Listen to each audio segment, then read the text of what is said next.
from KBX Studio B, right next to Studio A and way down the hall from Studio C. Dumas After Dark. Here's Alan. Now, here we are. We're not in the studio tonight. We're in the shadow of Rocky Mountain National Park here at the Haunted Hotel, the Stanley Hotel in Estes Park.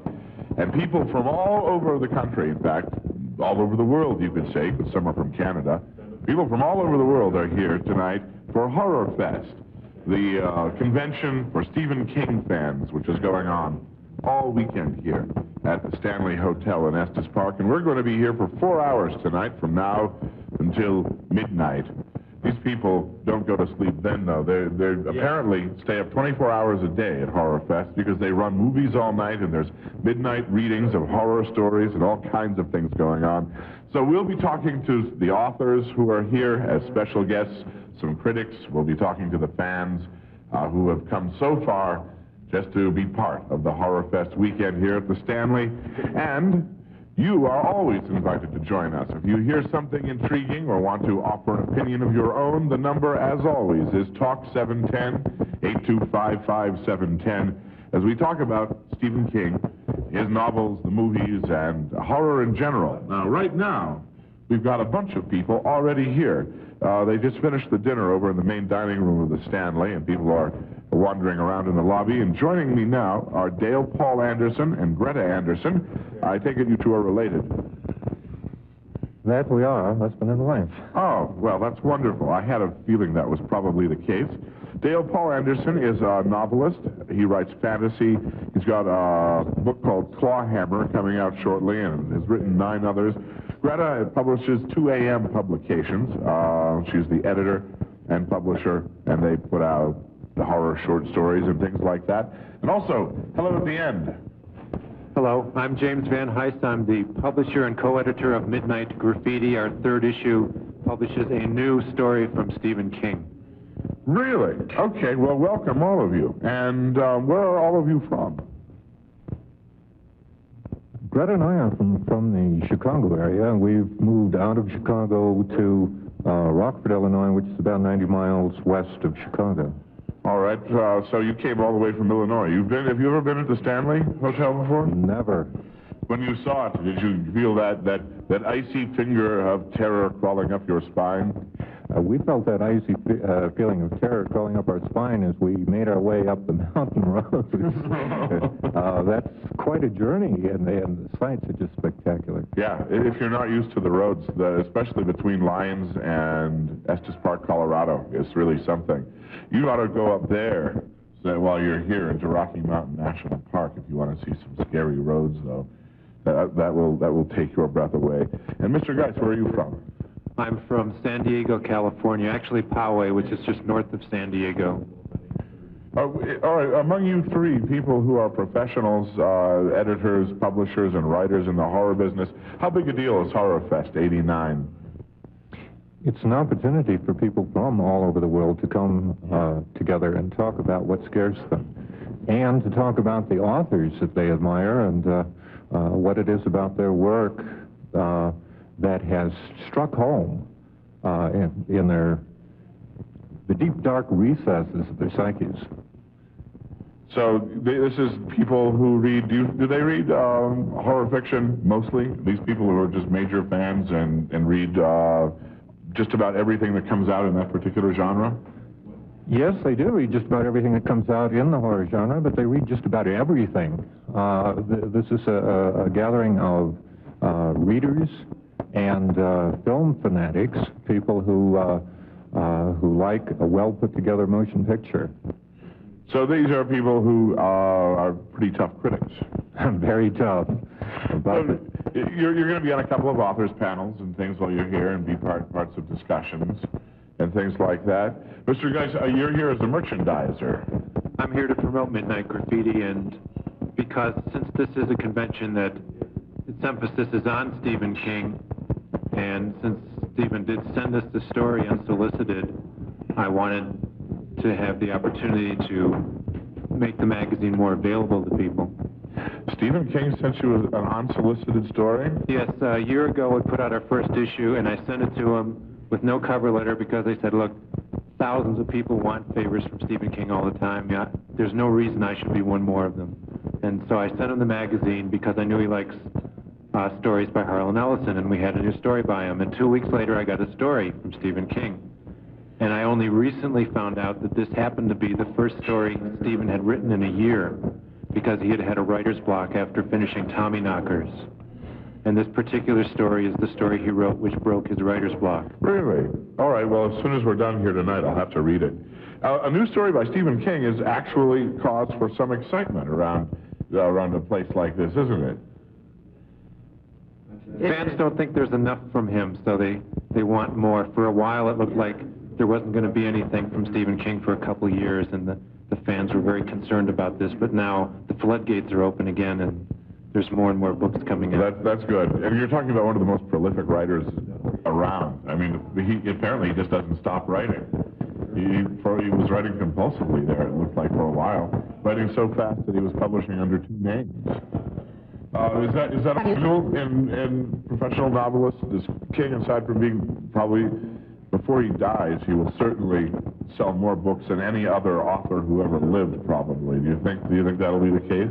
Stephen King is a unique phenomenon, but most authors are prolific writers.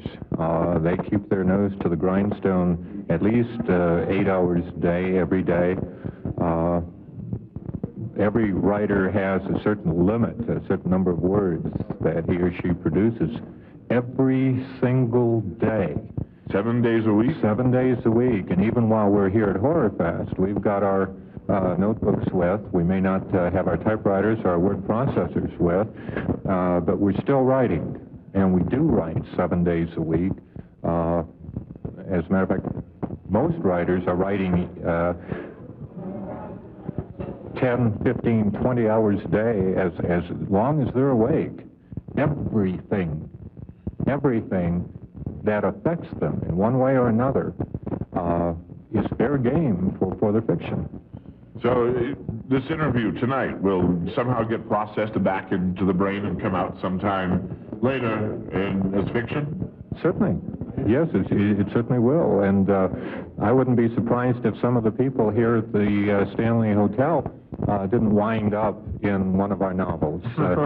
Just as Stephen King came out here many years ago, I understand it was right after he'd finished The Dead Zone and was looking for an idea for a new novel. He and his family came out here on a vacation and was inspired, first of all, by the history of this hotel, and secondly, by the view out this window. It's just magnificent.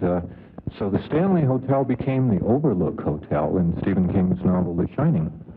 Which just goes to show how some chance encounter in your life can have a momentous effect on your fiction. That's true. It's Stephen King, for many people listening, may be the only horror writer that they've ever run across.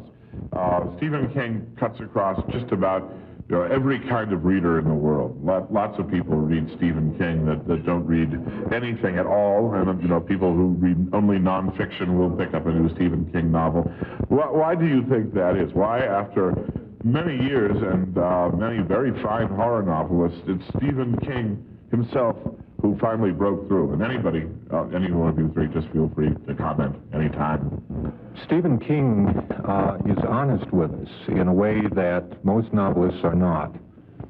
He talks about what scares him, and he talks about things that affect modern Americans. And this has hit home with us, I think. He's managed to reach his readers with his words, and that's truly a unique phenomenon. Most writers dream of being able to reach as many people as Stephen King has done. One of the things, speaking about Steve being so prolific, is that I don't think I've ever encountered a bad Stephen King novel, and that says an awful lot about his craftsmanship. He must go back and revise those things just to no end until he's got just the right words to have the right effect upon his audience. That's a very difficult thing. It's the kind of thing most authors only dream about. Although some are better than others. When's the first time, all three of you, starting at the other end of the table, what's the first time you ran into a Stephen King book? The first Stephen King book I actually read was Salem's Lot, although a friend had recommended books to me before then.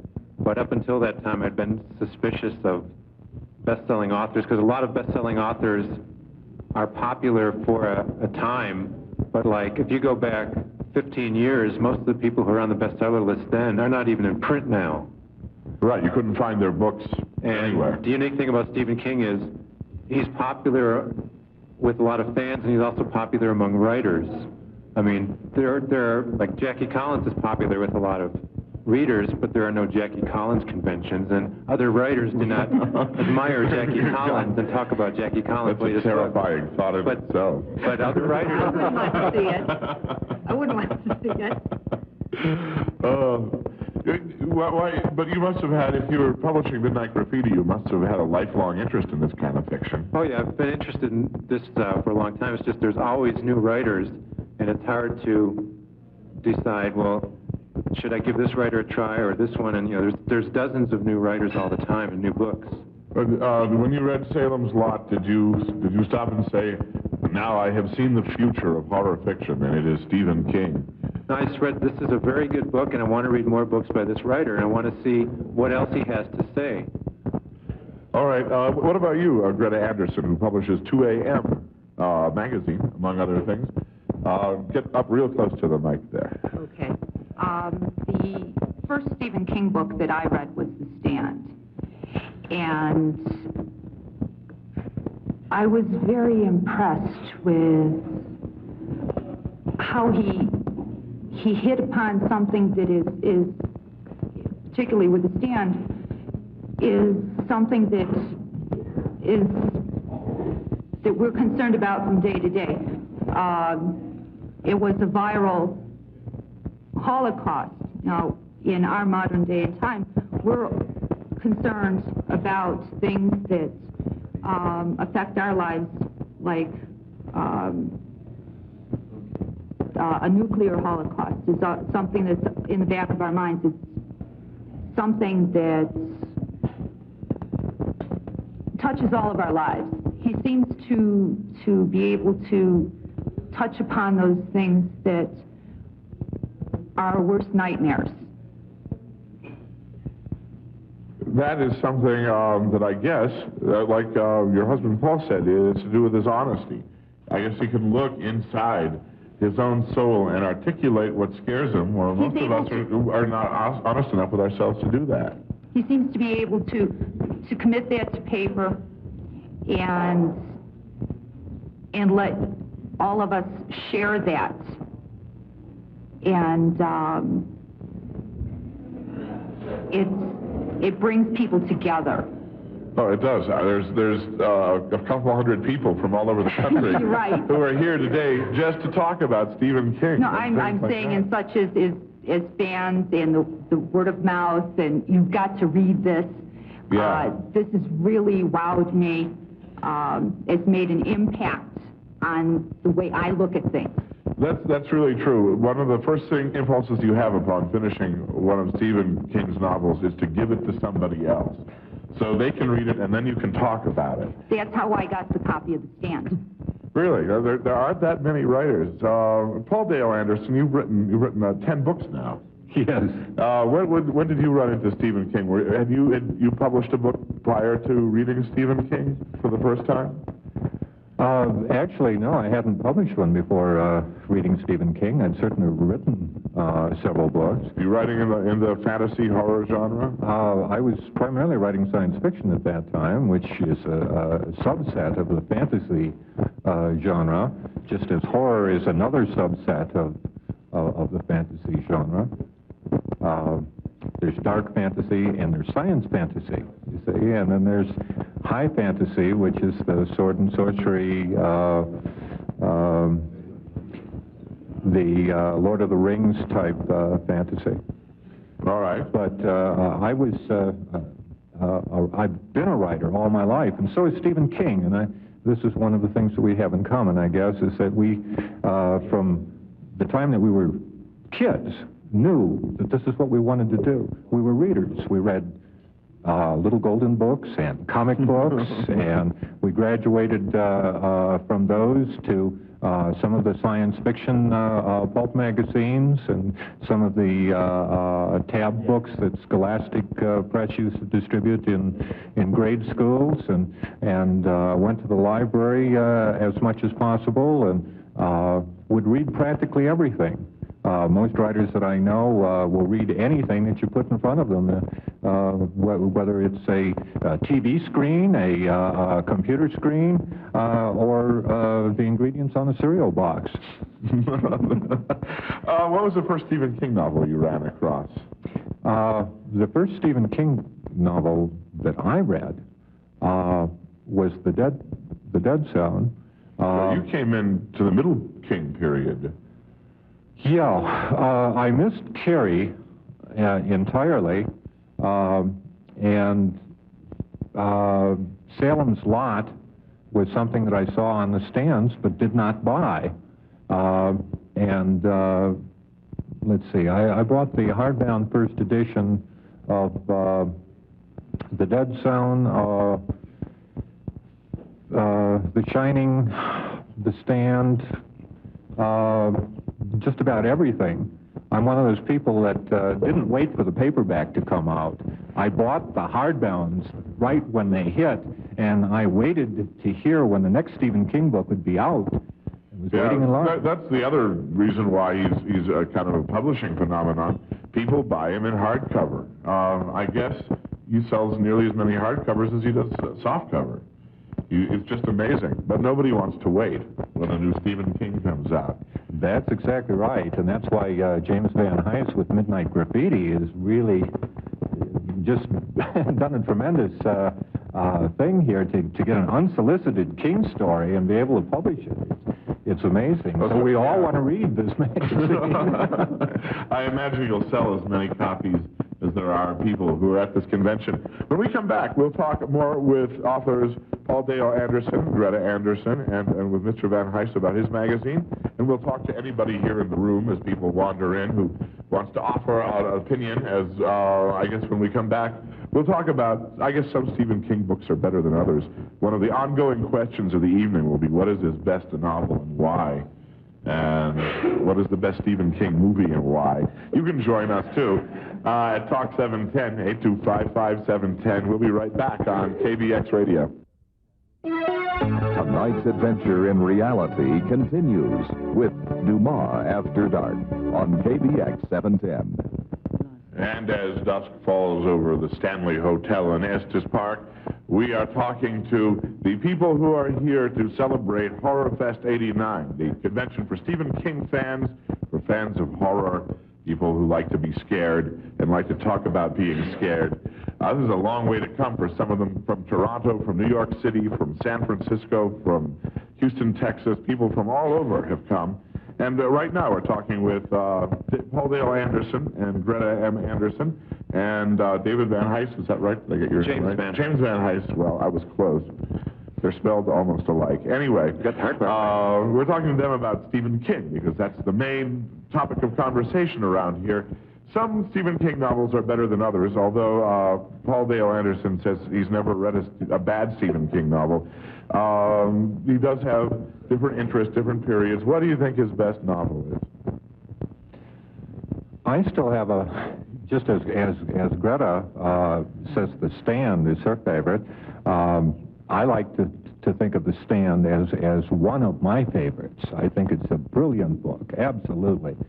But we were talking earlier over dinner about Pet Sematary. The movie has just come out, which I haven't seen yet, but I did read the book. Greta was disappointed in the book, but I thought it was a fantastic book. I enjoyed it very much. some of the things that Stephen King has brought into that book that a lot of people aren't aware of is the legend of the Wendigo, which is very important in horror fiction. I think Arthur Machen had written a story about the Wendigo. A number of New England writers had mentioned this legend, and Stephen King slips it in to Pet Sematary, and in just such a beautiful way. One of the things, I have a novel that's coming out around Halloween called Clawhammer, and one of the things that Stephen King has never done is he has never hit a person over the head with a hammer to get his point across. And of course, that's one of the things that I do in my books, is I have the villain going around hitting people over the head with a hammer to get his or her point across. But King is very subtle in the way that he plays with words and with ideas, and he sneaks a lot of things into our unconscious. We're just not aware of what he is doing, and he deals with the collective unconscious in very subtle ways. I'm not a psychologist. I've had a couple courses in college, but all horror writers, I guess, read horror literature and write horror literature as a way of dealing with psychological issues. Dean Koontz once said that by writing the book Whispers, he was able to save a small fortune on going to see an analyst. You know, he got all of his personal concerns out in this one novel, and since then, anything that creeps up in an author's personal life that he needs to get rid of, he puts it on paper. Most authors, wisely, once they get it down on paper, they notice that this is something personal, and they don't let it intrude. They try to cull it out, but there's still some personal things that sneak into our books. It's exercising the demons. Exorcising the demons. Yes. The demons inside. Greta, The Stand is your favorite Stephen King novel? It's probably that because it was the first one I read, and I guess I was just so impressed with it. Yeah, well, I bet if we took a poll, which we actually might even get around to doing, that would probably win. What about you, Mr. Van Hise? I like Salem's Lot and The Dead Zone a great deal. The Dead Zone is one of those books that pulls off a trick in that the main character dies, and yet the book has an uplifting ending. It has a very that's right. It has a very interesting ending which you can go back and reread, and yet it still works every time you reread the ending, in which the woman feels she has a momentary contact with the spirit of Johnny. Right, and he was a tormented soul anyway, so in his case, death was not entirely unwelcome. Right. So that always helps. I just noticed, if we're discussing this, there's a critic in the audience. Whenever you're talking about this, you should always turn to somebody who has a PhD in literature. And so right out here is Dr. Michael Collins. You want to come up and join the panel? Thank you, folks, for joining us. And have a good evening. Dr. Collins, where are you teaching now? He's teaching, I should have it down here, but I don't. But he'll take a seat and join me here, and we'll ask him. I teach at Pepperdine. Oh, that's right, Malibu. Malibu. Yeah. No. I taught there for 3 years before I actually went to the beach. You did. So there are some people who take this very seriously. Good. Well, I'm glad to hear Malibu has at least one serious professor of English there. Now you have, according to the information I got, are a Renaissance scholar, yes. Milton scholar. That yes. was your dissertation. Right. I suppose in Paradise Lost there is quite a bit of the element of horror and imagination, but for most people, making the jump from Milton to Stephen King might seem like there's a rather huge gap there. There were a number of intervening stages. Actually, I wasn't interested in the horror so much as in the science fiction, because there are elements of science in Paradise Lost that in some ways become almost science fictional if you look at them from 20th century definitions rather than 17th. Then I did a continued study of the epic and found that it basically disappeared in the 18th century, and the same feelings, the impulses, the needs that epic communicates reappeared in the novel. And by the end of the 18th century and the end of the 19th century, the novel had lost those feelings in realism, naturalism, that sense of the anti-hero, a world in which there is no true heroic action even possible. And then it resurfaced in science fiction. And I started working with science fiction articles, and from there moved into science fiction fantasy. And about 8 years ago, one of my students asked me if I had ever read Stephen King, and I had not. So he said, "You should try it." So I read all of them in the next 6 weeks. And it does warp you if you do it that way. That is a lot of Stephen King in a very short time. And I thoroughly enjoyed them, and I found them, as the other panel members have said, I found them not only fun to read, but there's a good deal going on in them that most literary critics do not understand, do not want to accept. He is a best-selling author, and when you get known as a best-selling author, there's something about the highbrow literary critics that make them want to dismiss the author and say, well, that many people like him, he can't possibly be very good. That isn't true, though. I mean, there isn't necessarily a rule that says if you're popular, you're mediocre. It depends upon who you ask. Really? Well... And to a degree, you are right. There is a certain kind of inherent value for the academic establishment in determining who and what constitutes good literature. On the most pragmatic level, Stephen King is difficult to teach because he keeps writing new books and you have to come up with new lectures. Milton is easy. He's been dead. That's right. For 300 years. And everything that anyone needs to know about him is already out there in the library somewhere. You just glean through it and come up with a wonderful lecture, which you repeat year after year, because he's not going to write a new poem to prove you wrong. One of the fun things for me with King and the other living writers that I have worked with is that occasionally I will publish an article or a book or a review and make a statement, and in the next book, the other thing happens, which I think is great. Then you have to tear up that lecture, though. Then I tear up that lecture. In fact, I rarely even teach the same book twice. In terms of King, I have not yet repeated any of the books in the courses that I have worked with him. We've read The Shining, we've done It, several of the films, The Talisman, but I don't have a book of lectures already prepared that I can just give to my students. But now leaving your personal preferences aside here and just using your professorial critical skills that you've honed over the years, what is Stephen King's best work from a literary standpoint? It depends upon what you want. I'm not going to give you the answer because I don't... All right, let me explain. Okay. Let me explain. The Shining is a marvelous book to teach because it is literary. Because King, in that book, King is consciously bringing mainstream writers into his story. Illusion, the whole Mask of the Red Death affair. So if you read The Shining and look at it as a literary artifact, it works very well. The Dead Zone does not do that, but it's really almost the closest thing King has to a restrained, disciplined, mainstream novel. And so when someone comes up to me and says, what should I read first, I say The Dead Zone because it's the easiest one to get into. The Stand works because it fits into a standard literary genre of the apocalyptic literature. So which novel is his best, for me, depends upon what class I'm teaching, what I want the students to see, and that in turn tells me that there's a great deal of value in King in most of his novels.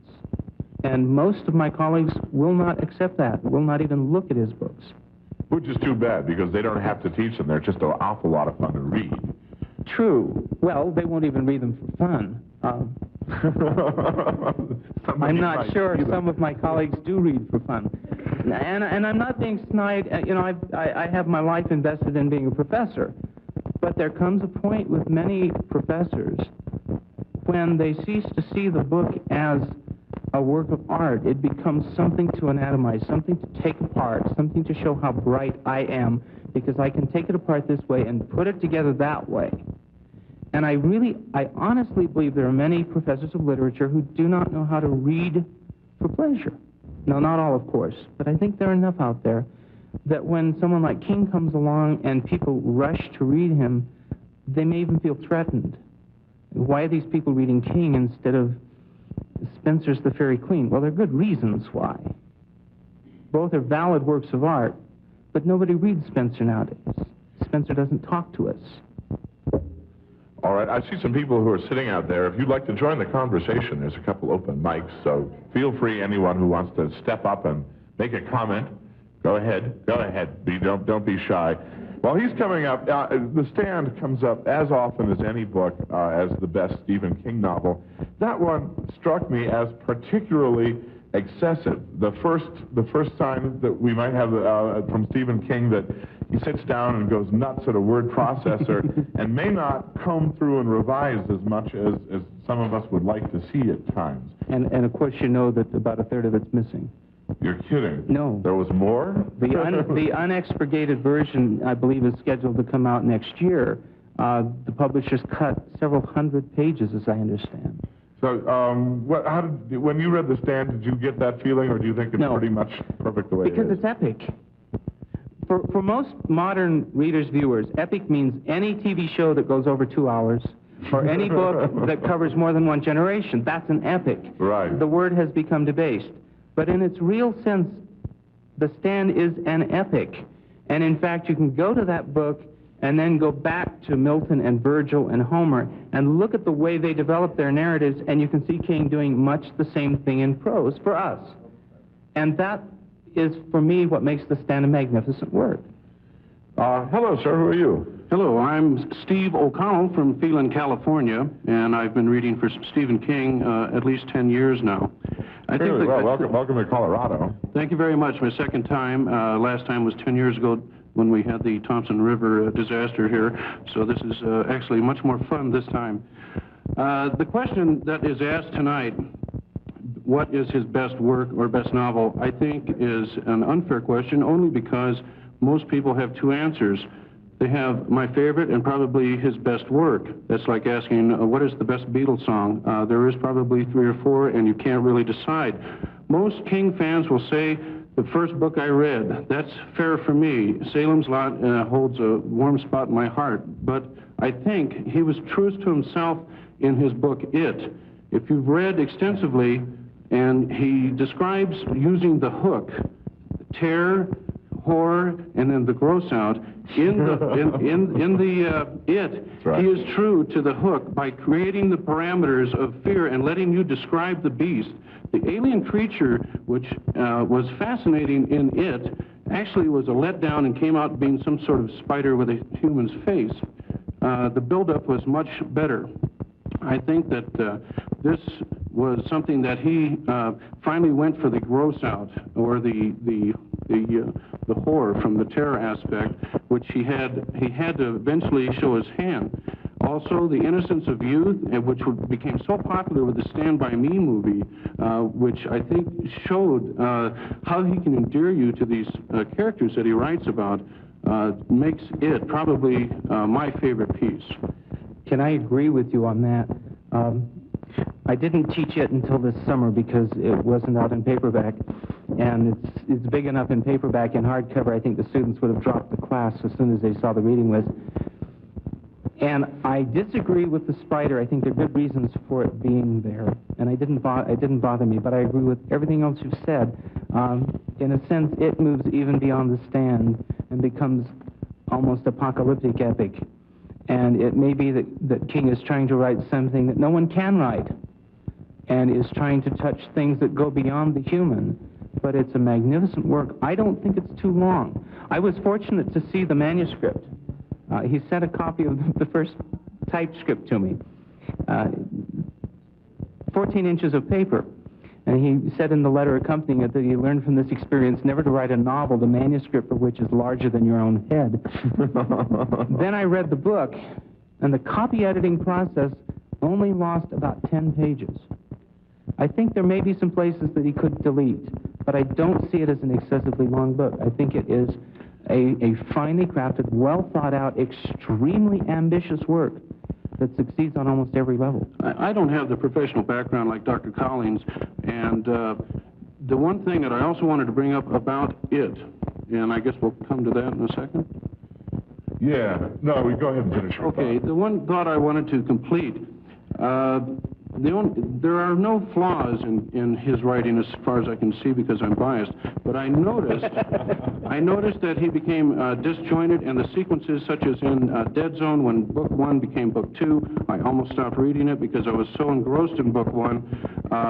Other times the sequences were somewhat disjointed. His epic The Stand did not show this very much, but other pieces do. And in Talisman, his work with Peter Straub, I think he got over that problem of smoothing out the rough parts, and I think in it, he finally did it. He covered 4 different subplots going on at the same time with the main theme, and they flowed fantastically well together all the way to the end of the book.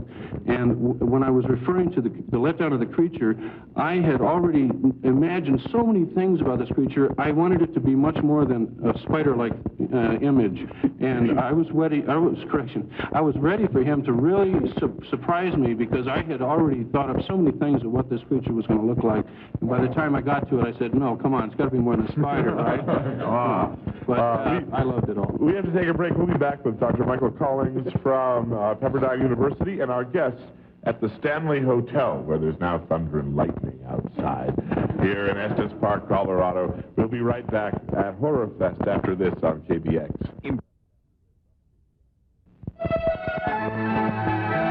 More with Alan Dumas on KBX 710.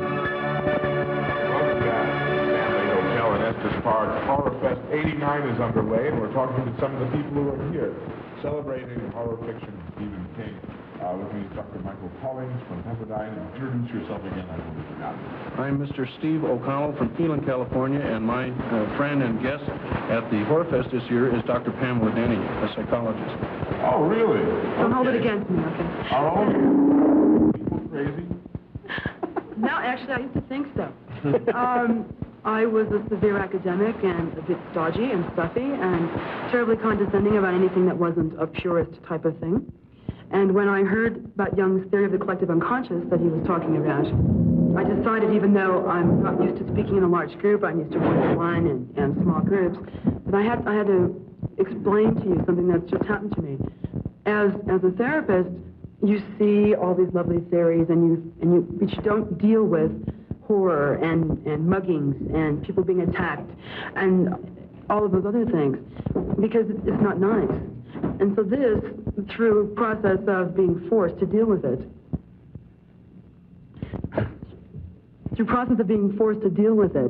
and Steve used to read me bedtime stories, and they were Stephen King stories, and he wondered. He wanted to break down the shrink, so he did a good job. But I learned so much from this, and having met Stephen King 2.5 weeks ago at the Pasadena Library, speaking with him, I said, I can see why that you will never need my professional services. And he asked me, he said, why do you think that? And unfortunately, we were interrupted, so I'll write him a letter, but it was very interesting for me to have someone care about what a shrink said. I was real pleased with it. Without paying the $150 an hour. Besides, you might have been able to use it for a short story. Right. Now that you've known as a recent King convert, what do you think is the best book is? Oh, God. I think I'd like to defer to my friend as well. I think for me, because it has a happy ending, and things turn out well, and I like a little Pollyanna in life. I deal with too much reality. I liked Eyes of the Dragon. Oh, all right. Okay. Dr. Collins, what do you think about that? Is that having a happy ending? Does that harm a book? I think it's a perfect way of describing the book. It's a children's story for adult children. C.S. Lewis once wrote a dedication to one of his fantasies to his goddaughter and said that by the time the book is finished, you'll be too old to read it, but by the time it's published, you'll be old enough to read fantasy again. And that's the feeling that The Eyes of the Dragon gives, is that it invites the children in I'm sure worried about four-letter language in Stephen King. Read Eyes of the Dragon, there is none. Right, and I thought it was just a delightful story. Wonderful. I was a little worried about it. One that hasn't come up, the first book that he tried to write that was totally outside the supernatural, is also, I think, certainly on anybody's list of his 2 or 3 best, and that's Misery. I thought that was just an absolutely great book. And people looked at that with a little trepidation because they were afraid he couldn't write a story where there was not an element of the supernatural, although there was certainly plenty of horror in that book. I think the strength of Misery is that it's the ultimate monster book, because there are no monsters except the ones that are out there. And when I read Misery, again, I was fortunate to get an advanced galley copy, so I got to see it before anybody else did. It's always nice to have that happen. It was at a time when the LA papers were full of articles about a man who had just been released from prison after raping and then dismembering a young lady, cutting her arms off. And no one wanted him in their community. And he had served his time, he had to be paroled, but no community would accept him. And I'm sitting here reading this fiction about a kind of crazy lady, and then I turn on the news and I get this reality about this man who was just as crazy and who did just as devastating things. And in that book, then, King simply encapsulates not the monsters and the creatures and the horror. Really, I don't think of him as a horror writer, if you want to know the awful truth. I think he only wrote 1 or 2 horror novels. But in the others, he deals with fear and with real kinds of things that we must face. In Misery, he simply comes out and talks about it. It's also, I think, highly autobiographical as a famous author who is pursued by #1 fans all over the world. That is true. There are people who worship the ground he walks on, and like anyone who makes that intimate connection with an audience, they think they know him. They'll read all of his books and they'll assume that they're best friends, and that must be very stressful on someone. I think one of the most exciting experiences I had in relation to King occurred while I was working on the series of books for Starmont House. And I had written to him, he had written back, we talked by mail, he told me things that I think he hasn't told very many other people. We got to be almost friends through the mail. I'd only met him once. And I got a letter from him one day out of the blue, and at the end of the letter it simply said, if you ever want to talk to me, rattle my chain. And I took that to mean we're friends. From somebody who has so many people to answer to, that it just really felt nice. And I tried not to impose upon that tacit literary friendship. So you didn't pick up a phone and say, oh, hi, Stephen. I just thought I did once. When I finished the manuscript for it, I called him. I went straight to the telephone and called.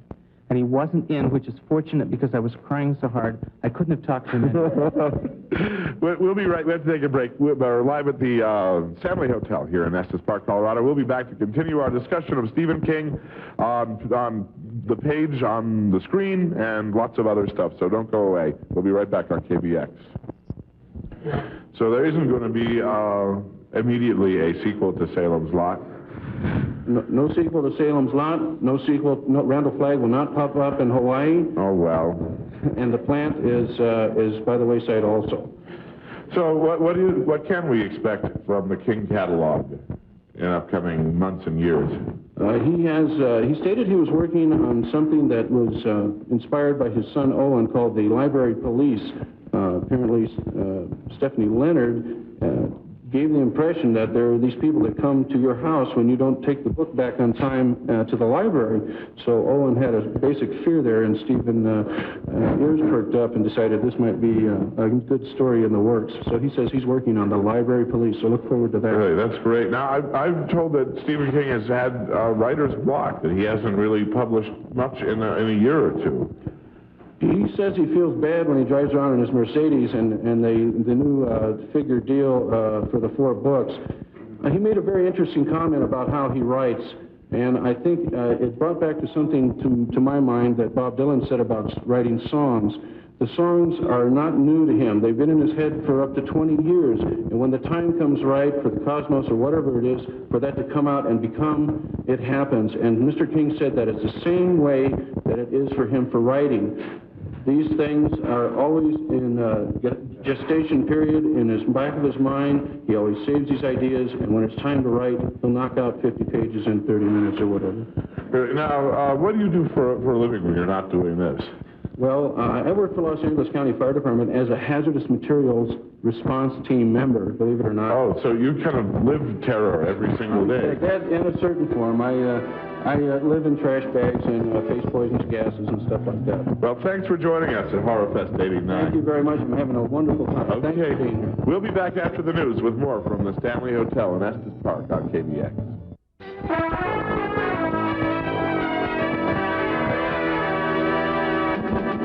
From KBX Studio B, 23 stories above the nearly deserted streets of downtown Denver. Dumas After Dark. Here's Alan. Well, we're not in Denver at all. We should probably turn that monitor down over there. It's probably what's doing that thing. We are, in fact, in the scary music room of the scary haunted hotel, the Stanley in Estes Park, Colorado. Now, before we continue our discussion of Stephen King, we thought we should find out a little bit about the Stanley. So we have the concierge, who's been here for 15 years. Robert Halissa is with us.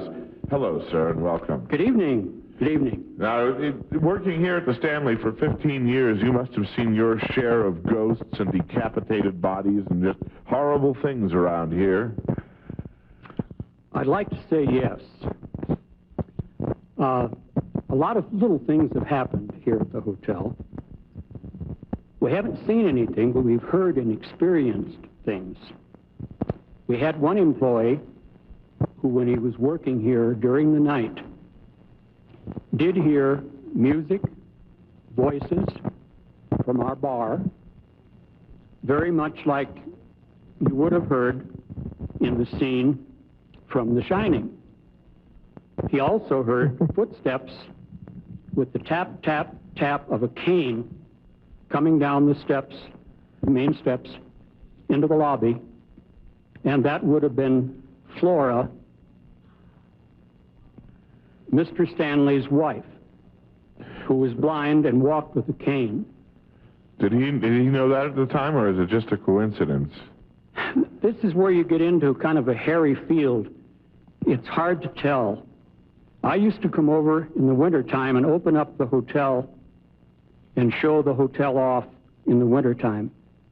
At that time, when there was nobody else in the hotel, and the hotel would be locked up, and if I was all alone in the hotel with my dog, I had a German Shepherd named Christy, she would be running up and down these long halls, and every once in a while she would stop in her tracks and wag her tail as if she were being petted, and I'm sure that she was, by the spirit of Mr. Stanley. See, when Stanley died in 1940, he was 91 years old. And when he passed away, he decided to stick around and watch over his beloved hotel. So every once in a while, some little thing would happen. Nothing great, but little things. Like a person would go to shut the door of their room, and something would be pushing from the other side. We've had little things like that happen that lead me to believe, and lots of others, that for a long time after Mr. Stanley passed away, that he wanted to make his presence known by doing little things just to let us know that he was here. Workmen used to say if they were working and ran into a problem, they would joke about, well, F.O. will help us, and something would happen, and they would give credit to F.O. Stanley for helping. Has it ever made you feel a little uncomfortable working and living in a place where you know that the spirits still walk? No, and I'll tell you why. Knowing something about the life and the way he lived and the kind of a man he was, even though I was all alone in this hotel, it felt kind of spooky. But Mr. Stanley himself was such a wonderful person. He was kind, he was generous, he would help kids out, because the father would be earning $1 for a 10-hour day, He was paid 10 cents an hour, and he'd have to raise his family on $1 a day. So Mr. Stanley was forever digging into his pockets and giving kids change to help them out. So in the presence of a spirit like Mr. Stanley, I never felt uncomfortable. I never have. I just think it's a pleasure to work here. So it doesn't scare me. You've been here 15 years as concierge. You obviously do like it. How long has the Stanley stood on this spot? The Stanley has stood on this spot from the time they started to build it in 1907. It was 2 years under construction at the cost of $500,000. $500,000. Back then, that was a lot of money. It was a lot of money. In fact, you could have stayed at the Brown Palace in Denver in 1909 for $1.50 a day. To stay here at the... It's $160 a night now. It is? Yeah. Well, the Stanley, with meals, of course, it was an American planned hotel because there was no place else to eat. And the meals were great. You'd have to spend up to $3.50 for a complete steak dinner. That much? And the rates on the room, including meals, would go from $10 to $16 a day. And most of the people that stayed here were very, very well-to-do, very wealthy people. They'd come out from New York, Chicago, people like the Schillings, the McCormicks, J.C. Penney's, the Firestone Rubber people. They could afford it. Now, we're very moderately priced. You can stay here now from $60 a day and up. Which, to people who are here from New York or San Francisco, that, you know, it's very little money for a luxury hotel like this one. Was this place haunted before Mr. Stanley died, or was it upon his death that the stories of the haunted hotel began? The reason I couldn't say is because he died in 1940. I came out from California about 20 years ago, and I didn't come to work here until I'd been up here about 3 years. So I really can't say. So you hadn't heard any rumors about that.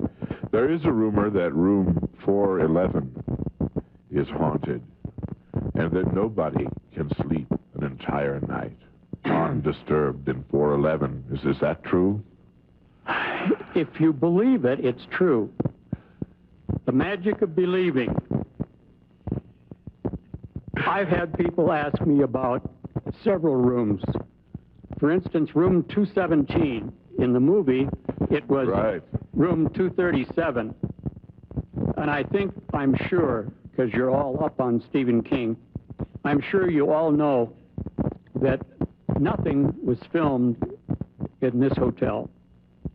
What happened is that after Stephen King sold the movie rights to Kubrick in London, Kubrick did send a man over to consider filming here at the hotel.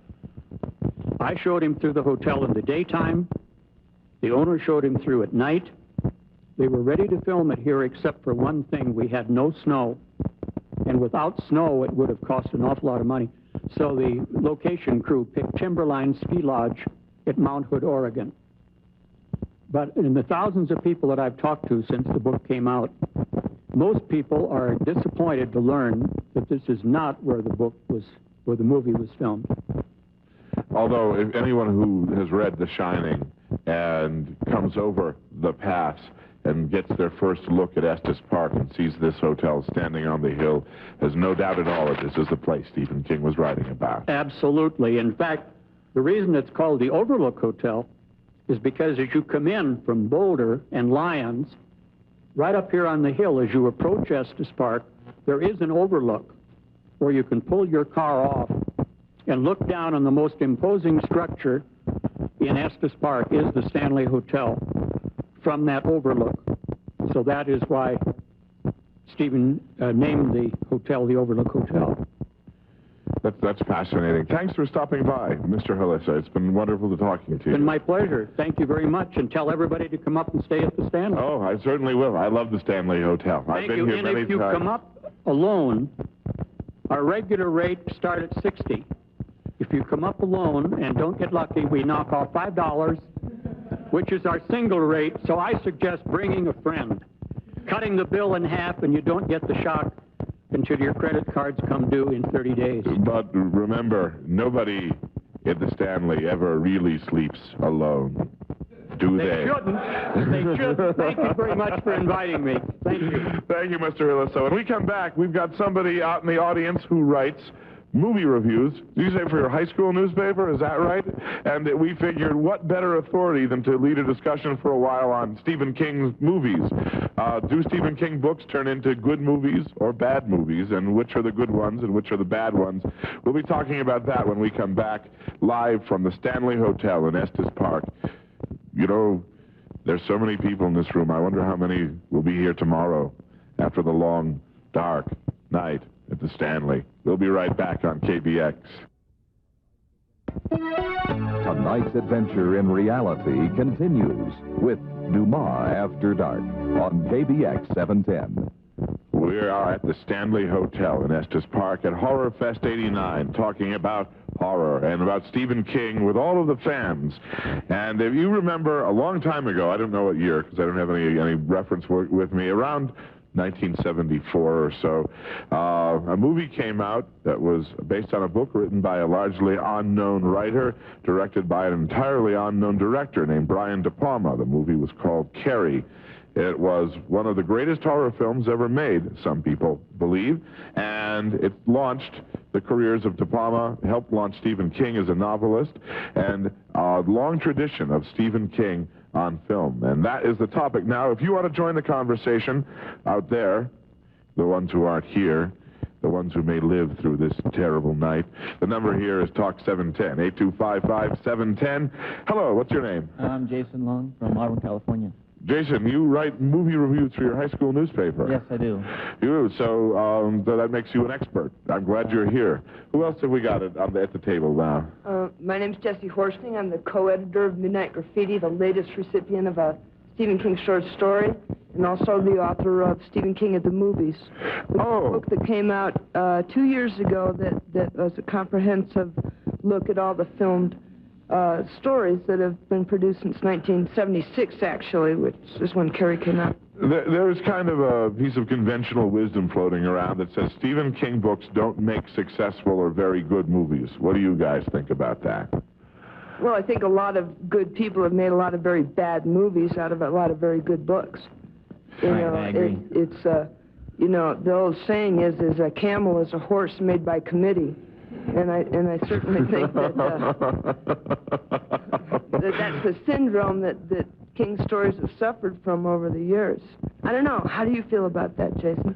Yeah, I agree. It basically all depends on the director. Some of the books, well, I think the best Stephen King movie, in my view, is The Shining. I don't know if anyone here agrees with me, but I think it was great. Stanley Kubrick did a very good job. And many of them have just been slaughtered, and mostly it was by the director, somewhat by the screenplay writer, which I am sorry to say that Stephen King has written some of the screenplays for the ones I've hated, so to speak. Maximum Overdrive, as an example. Yeah, Maximum Overdrive, I don't think it was a very good movie. No, if anybody here thinks it's a great motion picture, raise your hand. Well, I think nobody likes Maximum Overdrive. It had a great bank scene, I thought. Well, it was a flop. I think it had a good actor. Well, I don't like Emilio Estevez especially well, but he's well known, and it seemed that would have made the movie something there, but it still wasn't really that good. You know, I give it a 65. It had a good beat. You could dance to it, but yeah, I don't think it's going to be #1. I don't know. What about the movie version of The Shining?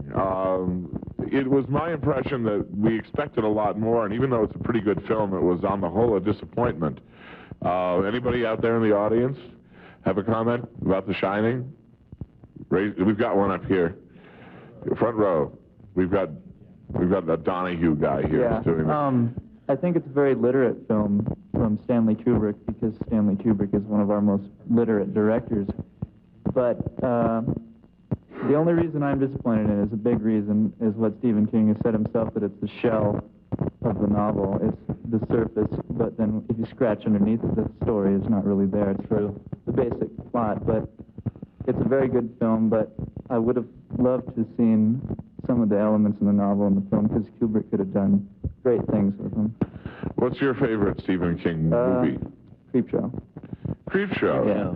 Creepshow, that's an interesting answer. The George Romero, Stephen King team effort, and something that, especially the first Creepshow, I think that really caught some of the feeling of the old Tales from the Crypt comics. Yes, it's intended to be a homage, and I think it did that quite well. And it's the first movie that I've ever been to when I sat in the very back, and I saw everyone jump from the front all the way back to where I was sitting when the hand came out of the ground, and I knew it right then. It was magic, and I loved it. Really? Now, what's the worst Stephen King movie? The worst is Children of the Corn, easily. Children of the Corn. Easily. That seems to be the worst by acclamation. Yeah. All right. Anybody else have a nominee for best or worst Stephen King movie out there? Oh, look, everybody's shy. Oh, there's one. There's one. I just recently saw Pet Sematary, and that's really my favorite out of them all. Really? I thought it followed the book like anything. Now, this guy's over here sitting there waving at me saying, forget it. I got back every feeling. I was sitting next to someone that had never read it before, and they thought it was terrible, and I could understand you couldn't get the feeling when he was digging up Gage's son. You don't know the thoughts that was going through his head. You can never convey that on film. That's my favorite, Pet Sematary. Okay. That's a good point you made about not being able to convey the psychological part on film, and that's one thing that's really hard in films that no one's ever really been able to capture. But that's another reason why I didn't like it, is because the book was so good in the psychological sense, and you knew everything that was going on. And for those people that didn't read the book wouldn't like it, and I read the book and I still didn't like it, probably because I kept comparing it back to the book, and it just didn't do anything for me, really. Well, that's a real common problem. I've done film criticism for many, many years for lots of publications, and really the conclusion you have to come to is they're apples and oranges. You cannot compare books to movies because there's no basis on which to compare them. They're different mediums. So when you go into a Stephen King movie, you should just wipe the memory of the novel out of your mind and judge the film on its own merits. Absolutely. You should, to be fair to the book, you shouldn't read it before you see the movie. To be fair to the movie, you shouldn't read the book before you see it. No, it's impossible. For Stephen King fans, they'll say, I think I'll wait 5 years until the movie comes out, and then I'll read the novel. Interestingly enough, Stephen King's favorite movie is Cujo, thus far. Yeah. Really? Yeah. Cujo? Yeah, Cujo's his favorite, and I'm sorry to say The Shining is his least favorite. Yeah. He goes for a great, beautiful car with no engine in it. Right. He criticized Stanley Kubrick. That's too bad. Stanley Kubrick said, and he wasn't interviewed very often or very well about The Shining before it came out or since it came out, but the one thing that he said is his comment on the novel The Shining was that it was basically a fairly scary book, well worked out, and then proceeded to throw the plot away and make Stanley Kubrick's The Shining, which has always been the complaint. But Stephen King's favorite movie, as he expressed to me, was Cujo, because basically it's a film about a 200-pound Saint Bernard waiting for a woman to get out of a car for 2 hours. Tony is on the phone from Castle Rock, Colorado. Hello, Tony. Hi. Hi. What do you think about all of this stuff? Well, I don't know whether anybody remembers this, or maybe I'm way off base, but my thinking was that Stand By Me was about a novella, The Body. Right, from the Different Seasons collection. And that was my favorite. And I haven't heard anybody talk about any of his short stories, even your guests from the previous hour. And those are The Different Seasons, and then Skeleton Crew, and Night Shift. I think those are some of my favorite stories that Stephen King has ever written. Yeah, in fact, we'll talk as the evening goes along about Stephen King as a writer of short fiction, because I agree. I think the Night Shift collection, his first collection of short stories, is a classic. Especially the cigarettes, breaking the habit of smoking. Yeah, Quitters Incorporated. Yeah. That's one of my favorite ones, too. But, yeah, I'm glad you brought up Stand By Me. That was a very good film. It was a Rob Reiner film. Yeah, and nobody even thinks about Stephen King because you're thinking about horror, and even though there were some elements of horror involved, it's like your urban legends. It's this nice, scary story. It wasn't anything horrible, nothing like The Shining or Carrie or any of those movies that were. Yeah, a lot of people were surprised to see Stephen King's name on the credits. Yeah, but I just thought I'd throw that in because I didn't think anybody would get around to that, but that was my favorite. Yeah, well, thanks for calling, Tony. Sure, no problem. Our number is Talk 710-825-5710. Another gentleman out there. Yeah, I saw Stand By Me, and when I was watching the movie, I said, this is a Stephen King story. I didn't read the body, but I know his characters and how he developed his characters. And I was, towards the end of the movie, I was waiting for the credits, and I was waiting for the title to come up, you know, based on the original story. And when Stephen King's name came up, I was like, yeah, that's it, because his characterizations, they're so strong. His characters are very strong in all his books, and it showed up through the movie, even though I didn't know that story was written by him.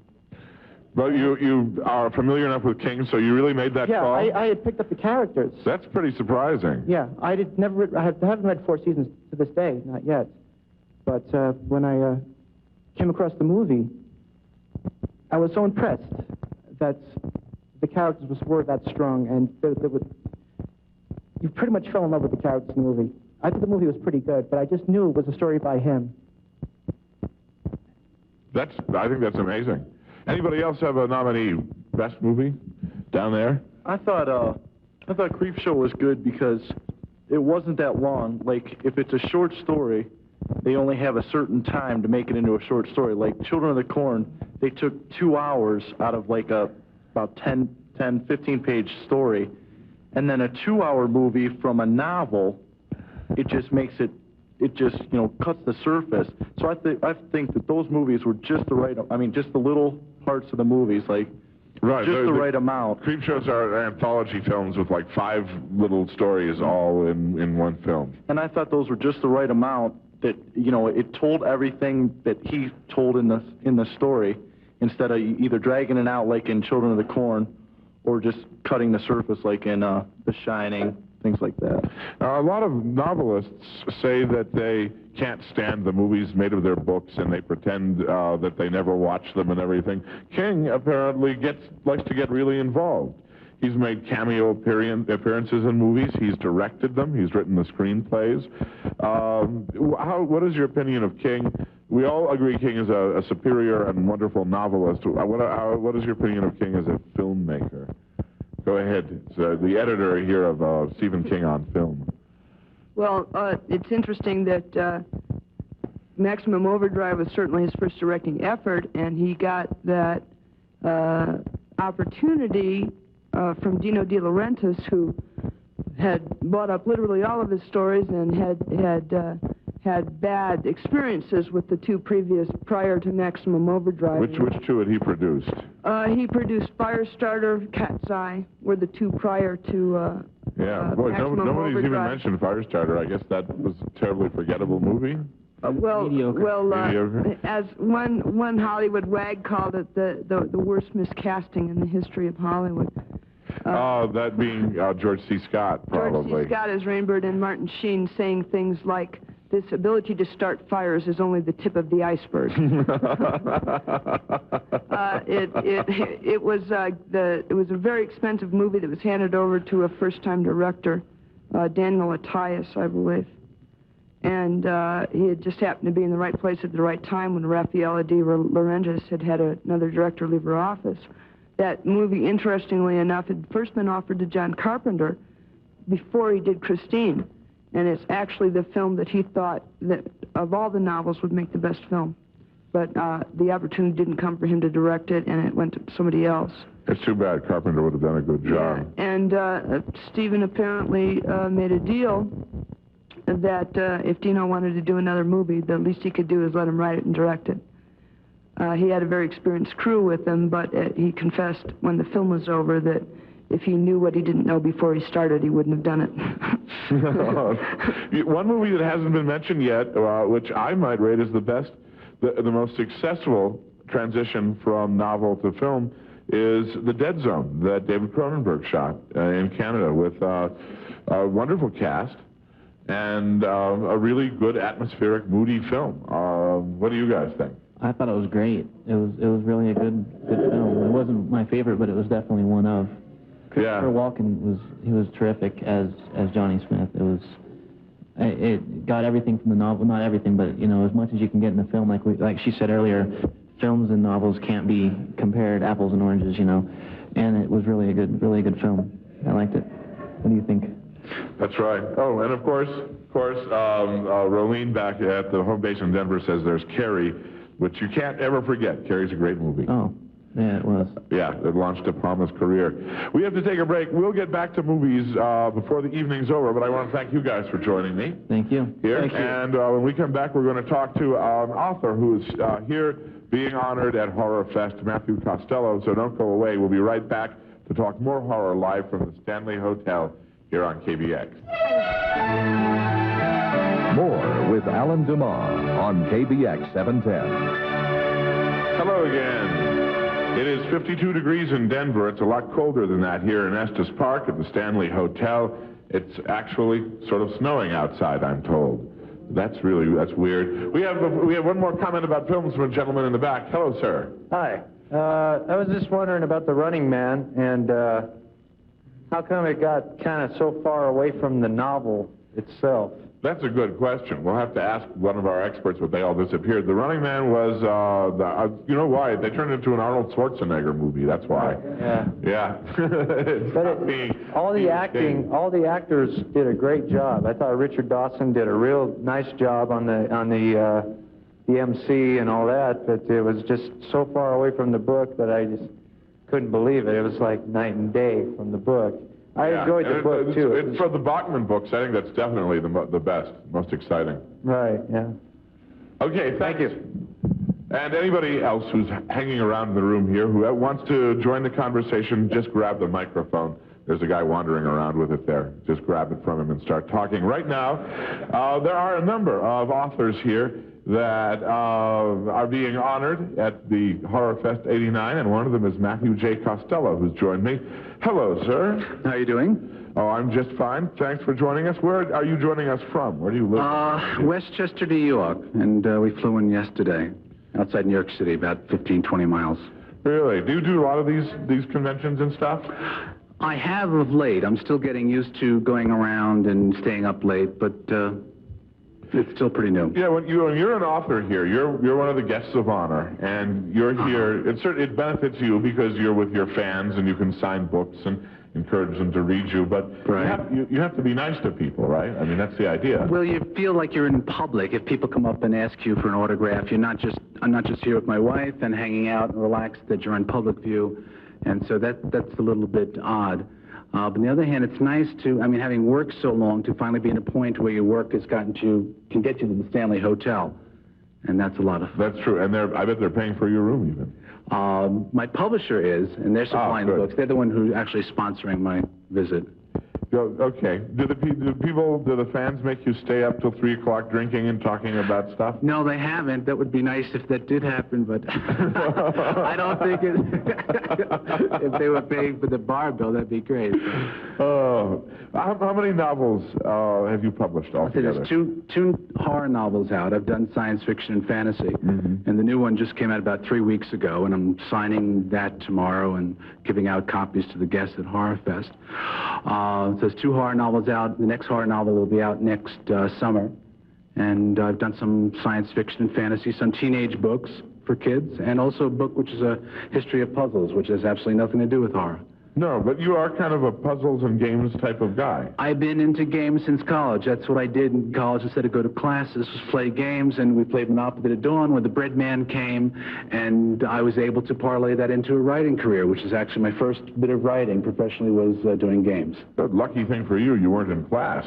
You wouldn't have learned anything. But they were philosophy and psychology classes, so perhaps I didn't miss that much. Now, a lot of people, I've been to some of the games festivals, and I have some friends who play war games and things like that, and to take 19 hours, and they say, no, you have to move it over to this hectare or something. And everybody thought very compulsive. Yeah, everybody thought they were crazy till Tom Clancy turned one of his war games into one of the best-selling novels of all times, The Hunt for Red October. Exactly. And he war gamed that out. I mean, that's all the novel is a narrative of one of the war games. He actually had help from, I think, Larry Bond is the person's name who worked with him on the game. But you're right, that is essentially a game scenario that was turned into a novel. And now there's a whole genre of novels that are really war games brought to life, and they have an avid readership. Yes, and they are honestly exciting. They're a little heavy on the technological Very high side. tech. Well, that's what people like. I think that it's not just someone speculating about a sub. They know the sub from inside and out. They know exactly what kind of sonar it uses, how the torpedoes are fired. They're not just making up the material out of whole cloth. Right, the way someone like Ian Fleming would do. Exactly. They just have the submarine and pop into the hatch and fire a tube. Right, and they say, well, if that's not how it works, it doesn't matter. They will never figure this out. How have games affected the way you write your books from the beginning, do you think? Well, right now I'm doing a time travel book where someone goes back to 1941 and actually finds himself in the desert campaign of Rommel. And I have dozens of games that cover the Desert War. And so that's helpful. I get all the tank data and how many people in a tank and what does the commander stand up and where's the driver and how do they fire the cannon. And that's all in the games. And so that's been very helpful. Also, I've done game scenarios. I've done Dungeons & Dragons scenarios. I've done, those are modules that you play out. A group of gamers would play them. Wheel of Destruction, which is a Batman versus the Joker module, which has sold very well and will probably this summer continue to sell even better. Oh, yeah, are you kidding? It's Batmania out there.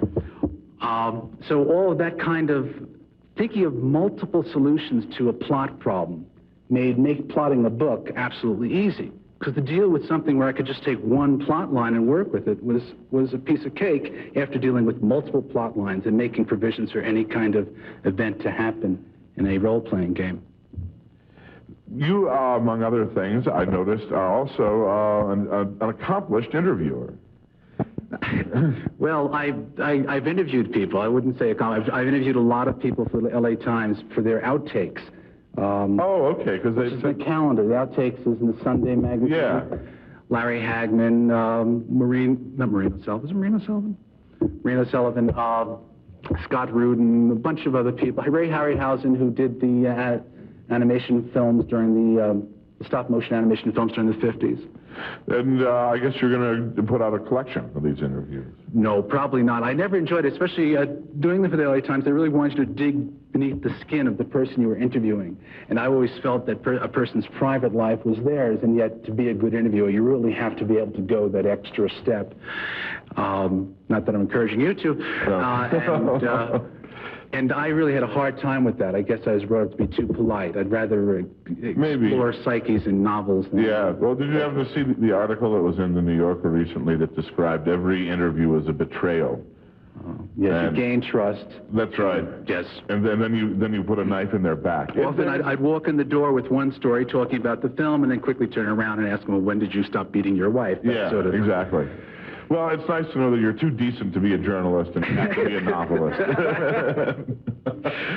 Now you've got some horror novels that are coming out. Yes. Beneath the Waters came out 3 weeks ago, Midsummer, which is my homage to Ray Bradbury and The Thing, circa the 1950s Thing, will be out in August, and that'll be the start of a brand new line of books from Berkeley, which is going to be a special imprint. It'll be in the first month of that. And I just signed to do 2 new books for Berkeley, one of which is called Worm, W-U-R-M, and the other one is unnamed, and they don't know what it is, and I don't know what it is, but we'll see what it is when the time comes. Now, are you one of those who follows the Stephen King dictum that if you're going to write horror and you know that you're under contract for a book and you have to come up with an idea, do you look inside yourself to try to discover what your deepest and most terrifying fear is, or do you look outward to the world for inspiration? My personal fears are that I've touched on horror, what I'm scared of. What scares me can scare other people. And so I draw on everything. The simplest little things, living at home is going to become grist for the mill. One night I heard, it was midnight, I'm reading in bed, and I heard voices in the kitchen. The house is dark, everyone's gone. I heard voices in the kitchen. I sat up in bed, my heart was beating, my flesh was cold, and I said, I have to get out of bed. I have to deal with this. This is my job. I can't wake my wife and say, there's someone in the kitchen talking. Right. I went out you better go look. I went out in the kitchen and turned out that someone on the clock radio TV had turned the wrong knob, and the TV went on. It was a 12 o'clock talk show, and they're in there in the kitchen talking. Absolutely nothing. But for that one moment, I was terrified. Right, there were monsters in the kitchen. There are 3 of them, and they're stealing the family jewels or whatever. Well, when something like that happens, what do? Do you try to recreate the situation or recreate the physical feeling? Not at that moment. At the moment, my concern was just sort of saying, I'm glad it's nobody and going back to bed. But when I'm writing, you almost live through the whole experience. Try to remember detail by detail exactly how you felt, how your skin felt, when you finally made the decision that you indeed had to get out of bed, walking down the hall, and then that last moment before it's revealed, whatever is there is there. And to me, that's the real excitement of it. And it's not even writing. It's really reliving the experience and hoping that your fingers can keep up with what's going on. Do you get scared easily? I've always wondered if guys who write... Younger, terrified. I would spend hours standing in the kitchen because I couldn't make the trip from the kitchen to the bathroom through the hall corner. I'm younger, I mean, say 8, 9, or 10. When I was a young adult, I could never go in the woods because there was things there and sounds and things falling. Now, being a father, I find that you're thrust in the role of you have to be strong, you have to not be afraid, and as long as I'm within the protective bosom of my family, nothing really scares me anymore, which is sort of disappointing. I really would like to be scared. I'd like to read books that scare me, and I find that doesn't happen as much as it used to. Well, that's too bad. Well, it's not for the kids, because they say, there's something in the closet, and you'd say, I know. It's okay, I'll kill it. Yeah, but now you chase the boogeyman away. Right. Now, that's one of those little childhood fears that Stephen King managed to turn into one of his most popular short stories. Why is it, do you think, that all this time went by, everybody, when they were a kid, always had a boogeyman in the closet? Right. We've all had boogeymen. Why did it take all of these many millennia of Western civilization before somebody wrote a story about the boogeyman in the closet? Well, I'm not sure that's true. I think that the stories were always there. They were probably told in terms of, if you go back to Grimm's fairy tales, the folk tales, they're pretty spooky. There's things in the woods, the things that come in your house, the things that make deals with you. Not the same kind of thing, but I think there is that sort of tradition, certainly an oral tradition of something out there that'll get you. In the 19th century, there was Gothic horror. What I think Stephen King did is he sort of tapped into a place where we all live. And that's his true genius. He sort of captured something that never really had been focused on in the way you're mentioning it. Just on the technical side, he's really careful about making everything seem average America. He likes to use brand names. It's your life, it's your dream, your nightmare. Yeah, he likes to really set it up that way. And I guess he's not the first person to do that, but he does it so well. It's amazing. Well, I was trying to think of some predecessors he had, and I think that he brought all the different strands together in a way that made it not only the idea of using brand names and using common people, but the use of the language, using parentheses to indicate very personal thoughts, or later on italics, to sort of going deeper into someone's mind. The heroes weren't overly heroic. He brought different things from different people together. Yeah, and he knows how we think, even as early as Carrie, when he does these interior monologues people do with themselves, these fragmentary thoughts and ideas, they just ring absolutely true. And I think that he created something that we're all using, that interior monologue, going deeper into the psyche of someone who is afraid. Yeah, just in the audience, just generally, you can just nod. Are you people that get scared easily? I mean, do you get scared at night, lying in bed, and you hear a noise, and you go, uh-oh, this is it. So even grown-up men here are nodding their heads.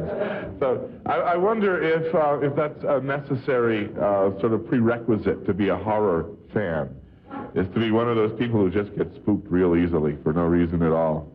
Well, the people who aren't fans always wonder, why do you read that? Why would you like that? And that's a valid question. I'm not sure I have a terrifically good answer for that. I know why I write it, but I'm not sure why people read it. But fortunately, there's enough who do. And we've got a bunch of them staying this weekend at HorrorFest here at the Stanley Hotel in Estes Park. And this is a good place to come if you scare easily. Half the rooms are haunted. The ghosts of Mr. Stanley and his wife walk the halls every night. And there have been at least a dozen unsolved murders just in the last 6 months. So you people came to the wrong hotel, I'm afraid. We'll be right back. We're talking about horror with author Matthew J. Costello. And anybody in the audience who wants to join the conversation, as always, feel free. We've got a roving microphone, or you can grab one of these on the table and join us and talk about whatever you like as we continue on KBX. We're back, and this is the Stanley Hotel in Estes Park, and we are live here at HorrorFest. And my guest for the next few minutes is the author of many books, Matthew J. Costello. And what's the one you want everyone to rush out and buy right now? Beneath Still Waters. It was released 3 weeks ago, and it's probably everywhere, hopefully. All right, so rush out and look under Costello. Is it about a town buried beneath the dam, and it's based in a real town. They built the dam, and they put the dam, or the lake, over the town. So now there's a whole town that's underwater. Yeah, the rumor was when the reservoir went dry, you could see the church steeple sticking out of the top. That turned out to be a rumor, but there are foundations of buildings, and much was left behind when they... Really? Now that's a very intriguing premise for a horror novel. I think you could probably get some pretty scary stuff out of that. Well, I went and walked the dam. I took my little daughter, and we walked along the whole ridge of the dam. We walked down, and it was a very spooky feeling just being there, knowing that underneath this tremendous body of water, there was the foundation to a building. It was... there was a town, people lived, and they moved most of the buildings, but some were left behind. All right, Beneath Still Waters by Matthew Costello. Berkeley Publishing. What was it again? Berkeley Publishing. Okay. Oh, really? Berkeley. Okay. That's one of the big boys. Yeah, they're pretty big. Yeah. Okay. Yeah, you talked to a lot of people about movies. We were talking about movies just a few minutes ago earlier this hour, including Don Siegel, who directed Invasion of the Body Snatchers. Right. I thought that was one of the key films of the 50s, and I interviewed him, and he spoke about his strong feeling at the time, and he still has a strong feeling about pod people. These are people with no fire, no emotion. And Invasion of the Body Snatchers was often considered to be maybe symptomatic of the McCarthy era, and likewise was considered to be symptomatic of people who were fighting Reds in America. And actually, Siegel's view was more about people who allow themselves to be co-opted, to lose their feelings, to become pod people, lifeless, emotionless. And that was the real message of the film, according to him at least. That and I guess the fear that something can come along and steal your identity, steal your body. That you could lose yourself.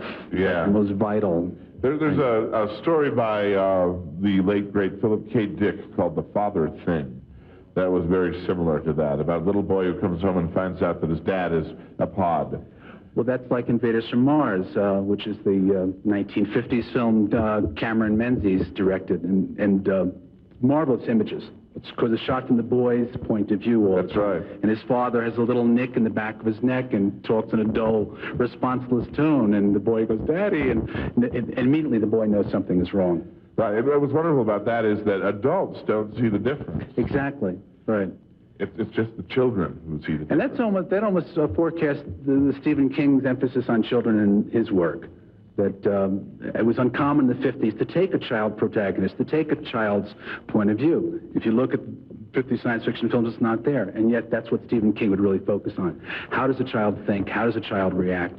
How does a child look at things? I noticed that I had to do a story for one of the Denver newspapers about a vampire that was supposed to live in Lafayette, Colorado, not that far from here. And I went there, and none of the adults knew what I was talking about. But when I went to junior high school, all the kids knew immediately. And they're the ones who know about the monsters. Right. The adults forget about them. But I guess kids live in a world populated with monsters that we don't even know about. It's almost like a subcult, a subculture that they're in touch with. The level of street games, myths, fantasies, fears. That sort of thing. As a father, do you like to encourage that in your children, or when you find them, like, playing Mary Worth or Bloody Mary or something, do you say, cut that out, put away the Ouija board? Well, my daughter, who's 5, has a strong ghoulish streak, which shocks me. My son, whenever they want me to tell them a story, she always wants ghosts and horrible things happening, and my son, who's older, says, no, Daddy, make it a nice story. We're very tight with them. We don't let them see slasher flicks, and a lot of things kids their age do get to see nowadays.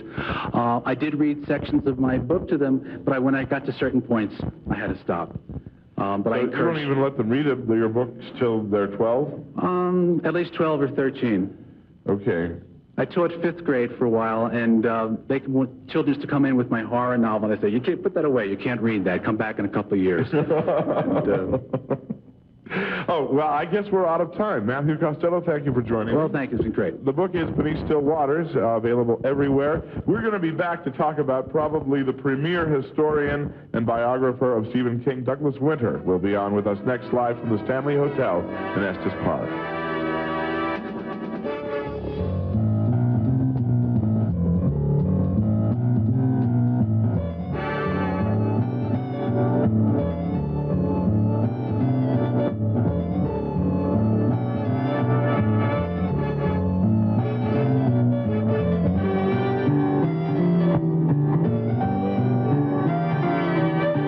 KBX 710, at home, in the city, in touch with the world. KBXG, Denver.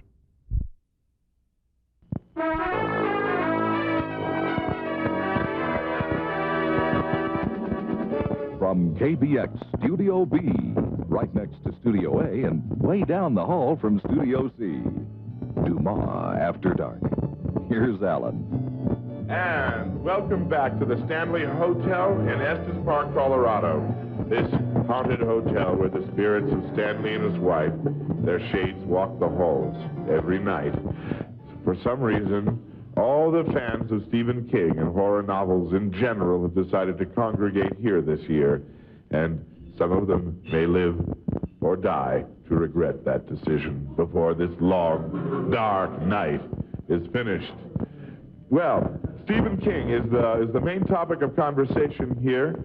There's an ongoing Stephen King Film Festival outside in one of the other buildings, and there's people with first editions of Stephen King novels wandering around. So it is only appropriate that we talk to Douglas E. Winter, who is best known as the biographer of Stephen King, a man who's written critical articles about all of his stuff. And when it comes to analysis of Stephen King, he's the man most people turn to immediately. Hello, Douglas Winter. Hello. And welcome. Where did you travel to Colorado from this time? My voyage to Colorado is a horror story in and of itself. Really? You know, I left Washington, D.C. this morning about 5 a.m.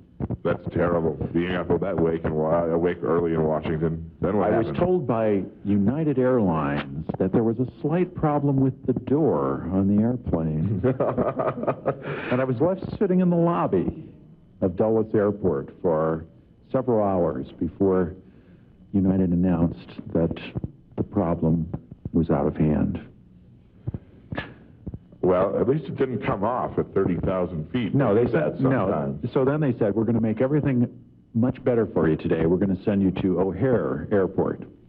Oh, that would cheer you up tremendously, exactly. I bet. So they sent me to O'Hare, and then we decided to wait on the ground for a long time at O'Hare. And then we arrived. It was, I think it comes out to be about a 9-hour trip. It should have been 3. Oh, that's terrible. But for some reason, flying to Denver always causes that kind of mishap.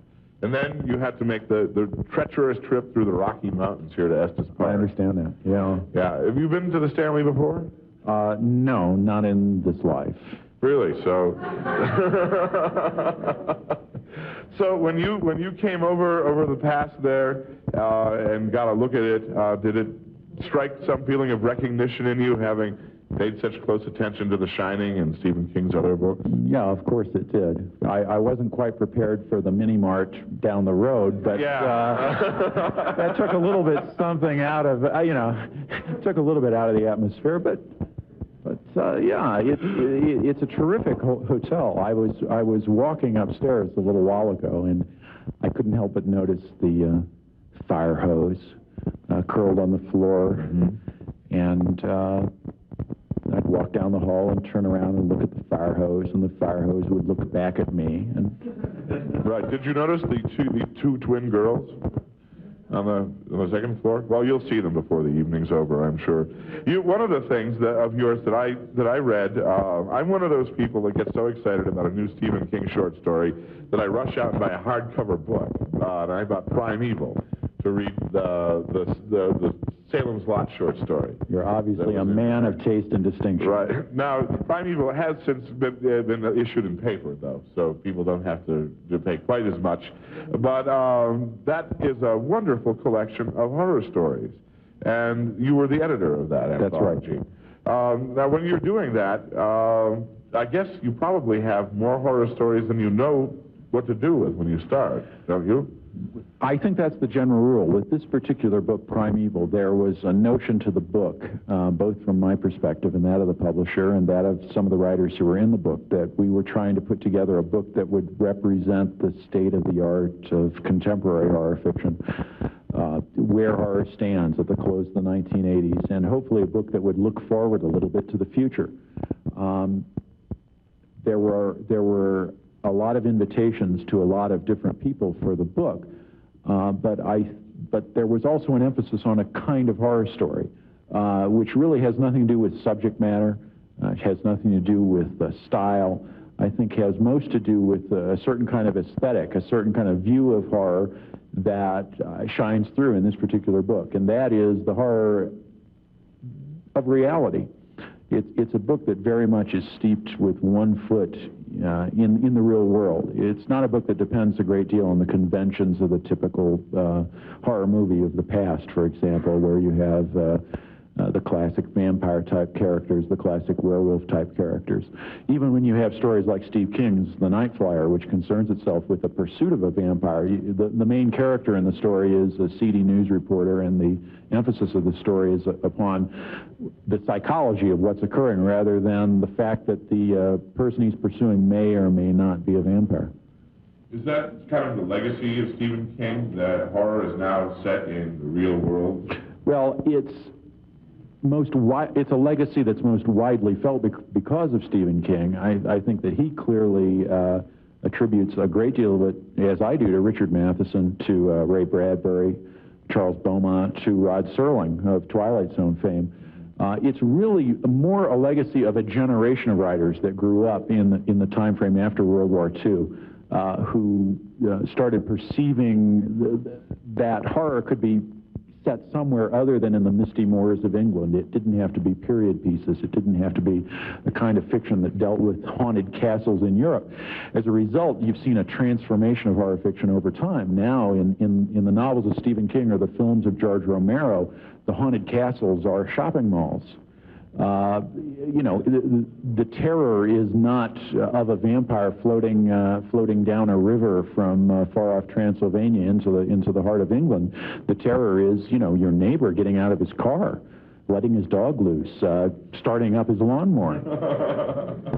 Because any of those things can turn on you. Exactly. And what's interesting about that, of course, is that if you sit back and look at it in a very abstract point of view, I mean, those are the horrors. Those are the horrors that affect us. You know, we aren't much concerned about strange Europeans invading our culture at this point in time. What we're really concerned about is when we, you know, go out to pick up the morning paper, is the garbage truck going to be there or not? What's going to, you know, are they going to leave our garbage for another week in front of our house? And what's going to come out of that garbage, of course? That's right, because if you leave garbage long enough, you all know what happens then. In Primeval, the Stephen King short story is Night Flyer, which is connected to Salem's Lot, which is one of my favorite Stephen King books, certainly. You have gone through and rigorously studied each book and you have come up with a chronology, the Reader's Guide to Stephen King and the Art of Darkness. In those books, do you make critical judgments comparing the books?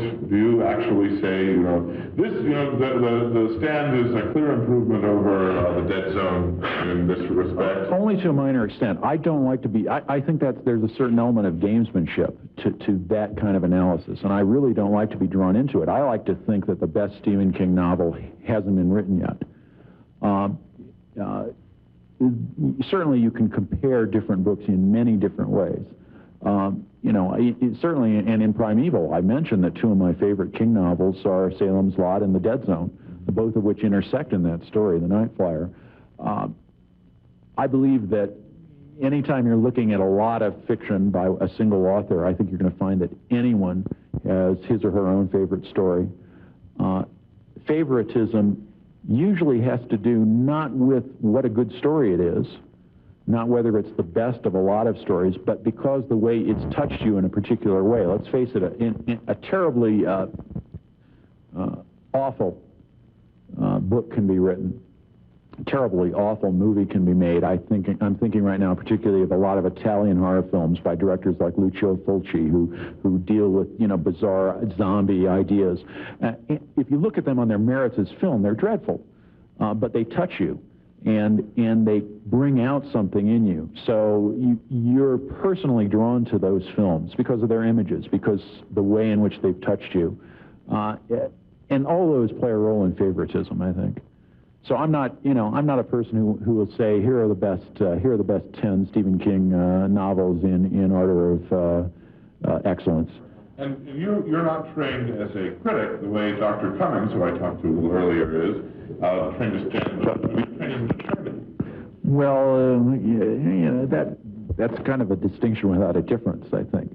Really, attorneys make the same kind of judgments that critics do. Well, the bottom line is all attorneys have to do is go to law school. You know, my education and my background is in literature and journalism. So that when I came out of college, you know, my career choice was to become an attorney. That, I think, plays a certain role in some of the critical perspectives that I take. Certainly, I'm not an academic critic. I like to call what I write as popular criticism. In other words, it's criticism that's intended to take the academic side of criticism and actually make it accessible to people who like to read these books. You know, my writing is intended for the popular audience, for the people who read Stephen King's novels. I'm not writing for a university audience. I'm not writing for students who are out there to study Stephen King's books, although hopefully in reading the things I've written, they can do that. I'm really directing my thoughts to all the people who are out there reading and enjoying the writing of Stephen King. As having written about Stephen King, I imagine is a pretty safe thing to do in terms of sales. There's got to be a few 100,000 Stephen King fans that were waiting for the first serious critical look at King's work and snatched up your books. Yes and no. I mean, there's no doubt about that. The notion of writing a book about a horror writer was, when I approached it back in 1982, was pretty much unprecedented. You could write, you can very safely write about dead writers. There's just no doubt about that. You can put out any number of biographies, any number of studies about writers who are gone now for 50 or 100 years. To write a book about a living writer is a bit, and write a serious book, which is what I intended to do, is a bit more difficult proposition. It certainly gave me the opportunity to communicate a lot of ideas I had about horror fiction and horror film to a larger audience. And certainly the fact that I was writing about Stephen King helped that. But, you know, the fact of the matter is, back in 1982-83, when I was had mostly written the book and was looking at major New York publishers to sell the book, there were not a large number of New York publishers who were interested. Really? Do they regret that lack of interest today? Well, I like to think so. But you have to understand that Stephen King, despite his popularity, you know, walks a very thin line. A lot of people don't consider King to be a serious writer. A lot of people have a lot of problems with a book that tries to treat him seriously. Now, if I were writing a sort of a pop biography of Madonna or Prince or, you know, whoever is the current 15-minute film or a television idol, it's a lot easier to accept for a publisher because they can package it that way and they can run it as an instant book and you know, it's sold to teenagers and that's the end of it. But if you're actually to address those kinds of people in a very serious way,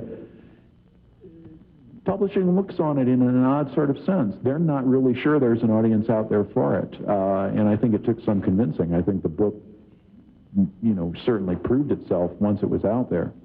Have you discussed your critical insights with Stephen King himself? Oh, sure. I mean, he played a significant role in writing the book, actually, in the sense that he made himself available to me to talk, sometimes formally in interviews, sometimes just informally, and read the book at a couple of different stages. Not really for feedback, in the sense that both he and I approached the book that it would be the kind of book in which I made my own independent judgments, but to really more of his own interest as well as mine, and just having him know where I stood, what my thoughts were. And it was a lot of fun in a certain sense because, I mean, actually that's how the book started. Back in 1979 or 80, I wrote a lengthy review of Firestarter. I didn't know Steve then. And he wrote to me with a letter that was about as long as the review, saying that he had seen the review and that in the review I had talked about a lot of things that other people hadn't seen, that clearly indicated that I was attuned to what he was doing in the book, and that he thought well of it and said, you know, let's get together and have a few beers sometime. And from there on, the relationship grew. Also, as a result of that very same review, interestingly enough, a publisher approached me who had been thinking about putting together a book of essays about Stephen King and said, you're clearly the person to write sort of the foundation essay about King.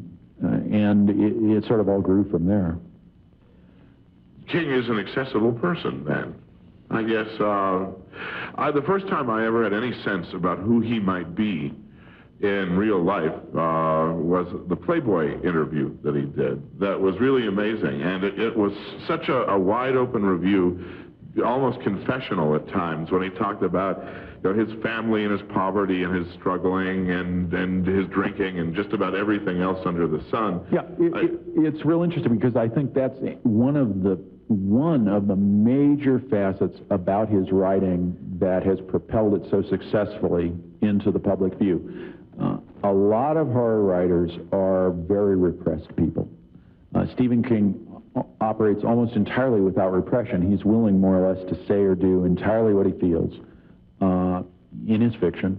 And when he's approached and people talk with him, he is, one of the most open and open-minded people I've ever met. He's basically willing to state his mind, and obviously is very intelligent, and can present convincing views not only about himself but about other major issues, and he does it consistently. And almost always it's terribly entertaining, which is, I guess, just the gift that Stephen King was born with. It's hard for him to do something that's dull. We're talking with Douglas Winter, who has written as much about Stephen King as anybody, and he also has a new book coming out that has 3 brand new, never-before-seen Stephen King stories. We'll ask him about those when we come back on KBX. It sounds so stupid I never get past the page. Hello, are we on? Oh, here we are. Okay, we're back live at the Stanley Hotel in Estes Park. I could have been saying something really embarrassing, so we're lucky. This is HorrorFest '89, where people who are fans of Stephen King and the horror fiction and horror films get together to talk and to trade ideas and to stay up all night and watch movies. And we're broadcasting live this evening from the Stanley, which was, of course, the inspiration for Stephen King's terrifying novel, The Shining, which was made into a terrifying movie that wasn't quite as terrifying as the novel. And talking with us now is the man. Are you popularly known, Mr. Douglas Winter, as Stephen King's biographer? Is that how people refer to you? Critical biographer, anyway? Yeah, I suppose biographer. So that's kind of an important thing to be. That's a responsibility. But it sounds like you got into it so gradually and informally that you never thought the mantle of biographer will be hanging on my shoulders forever. Well, let's just put it this way. I was the guy who had the photographs, and when I'm done writing about him, I'll give them back to him. You have your own novel coming out. After all of this Stephen King writing and analysis and all of that stuff, you finally sat down to write your own book. When did the urge hit you to try it yourself? Well, a long time ago, when I was about 6 years old. But most recently, about 3.5 years ago, I began to start working on a novel, and the results of it are hopefully going to be published next year. It's an epic-length collaboration with another horror writer, Charles L. Grant. That's a perverse black comedy about the end of the world. It's sort of what would happen if Joseph Conrad were alive today, were a professional wrestling fan, and decided to rewrite the Book of the Apocalypse. So. Now, that's one of my favorite subgenres of fantasy and science fiction, is the end of the world. The end of the world treated by Stephen King, probably most notably in The Stand, where he wiped out at least most of us with the flu. Is this sort of apocalyptic fiction something that you think has proliferated since the invention of the nuclear warhead? Or do you think it's something that people have always contemplated late at night when they're all alone? Yeah, I think that it's always been there. It's certainly always been a part of the Gothic. The notion of a destruction of the powers of authority, the notion of the destruction of the castle. I mean, it's some of the great Gothic fictions, Mary Shelley's The Last Man, or William Hope Hodgson's The House on the Borderland. They're books that deal with those sort of apocalyptic themes. But what happened, of course, is that only now, in the last 30 years, have we fully realized the means by which we can have apocalypses. In other words, in the old days, we were sort of relying on the book of Revelations. Nowadays, we can rely on ourselves. I mean, we know we can blow things apart at a moment's notice. Right, and we have people like George Bush and Dan Quayle right near the button. Exactly. And that scares a lot of people. By the way, we got a fair number of people in the audience. If any of you have a question or a comment or want to talk to Douglas Winter on the air, feel free. We've got an extra microphone here. I was afraid you were going to say we had Dan Quayle in the audience. No. And he's really depressed and is thinking about ending the world tonight. So we were going to try to calm him down. Hello, who are you over there? My name is Brian Moore. Oh, hello, Brian. Hi, how are That's right. You are the guy who does the special effects, the FX for the horror films. Yeah. Okay, well, welcome to the panel. Hi. Hello. So just feel free to join the discussion. Doug, I have a question. Where'd you get that suit? I was about to ask you where you got that makeup. Wait a minute.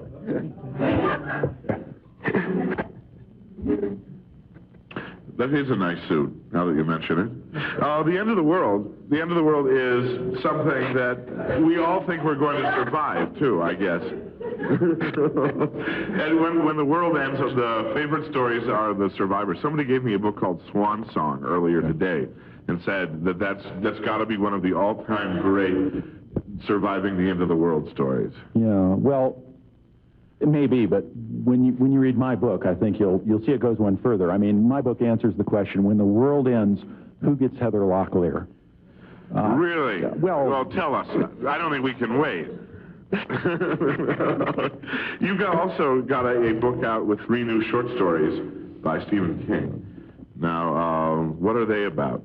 Do they show any brand new, sort of groundbreaking direction that Stephen King's taking in his fiction? Well, actually, I think what they really show is a recent trend in his short stories to look at some very traditional horror themes and invert them in interesting ways. If you recall The Night Flyer from Primeval, right, he took the vampire theme and a little bit of the Kolchak the Night Stalker approach to vampire hunting, and he turned it on its end. That's what he's done with the stories that are in Night Visions. One of them is almost a classic 1950s Philip K. Dick sort of paranoia story called The Reploids. Another one is probably one of the most offensive stories he's ever written, which is not to say that it's not without a lot of humor, but it's a story that combines voodoo with the kind of peculiar black ironic Twilight Zone sort of story. It's called Dedication. The third one is called Sneakers.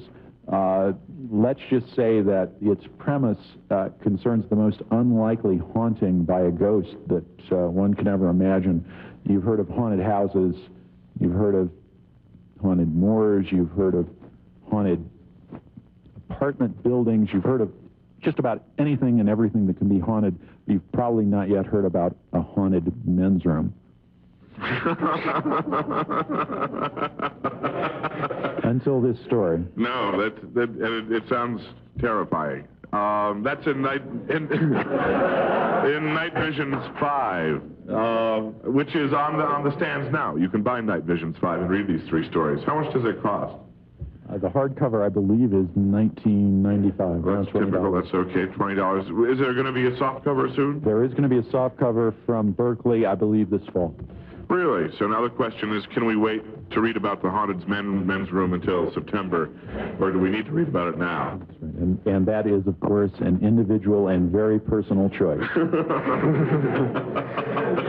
All right. Well, sitting next to you is a guy who does special effects for what's this? Oh, okay. Special effects for the movies. And so if we could, I want to turn the subject back to the movies for a little while and talk about, oh, wait a minute, we've got a call.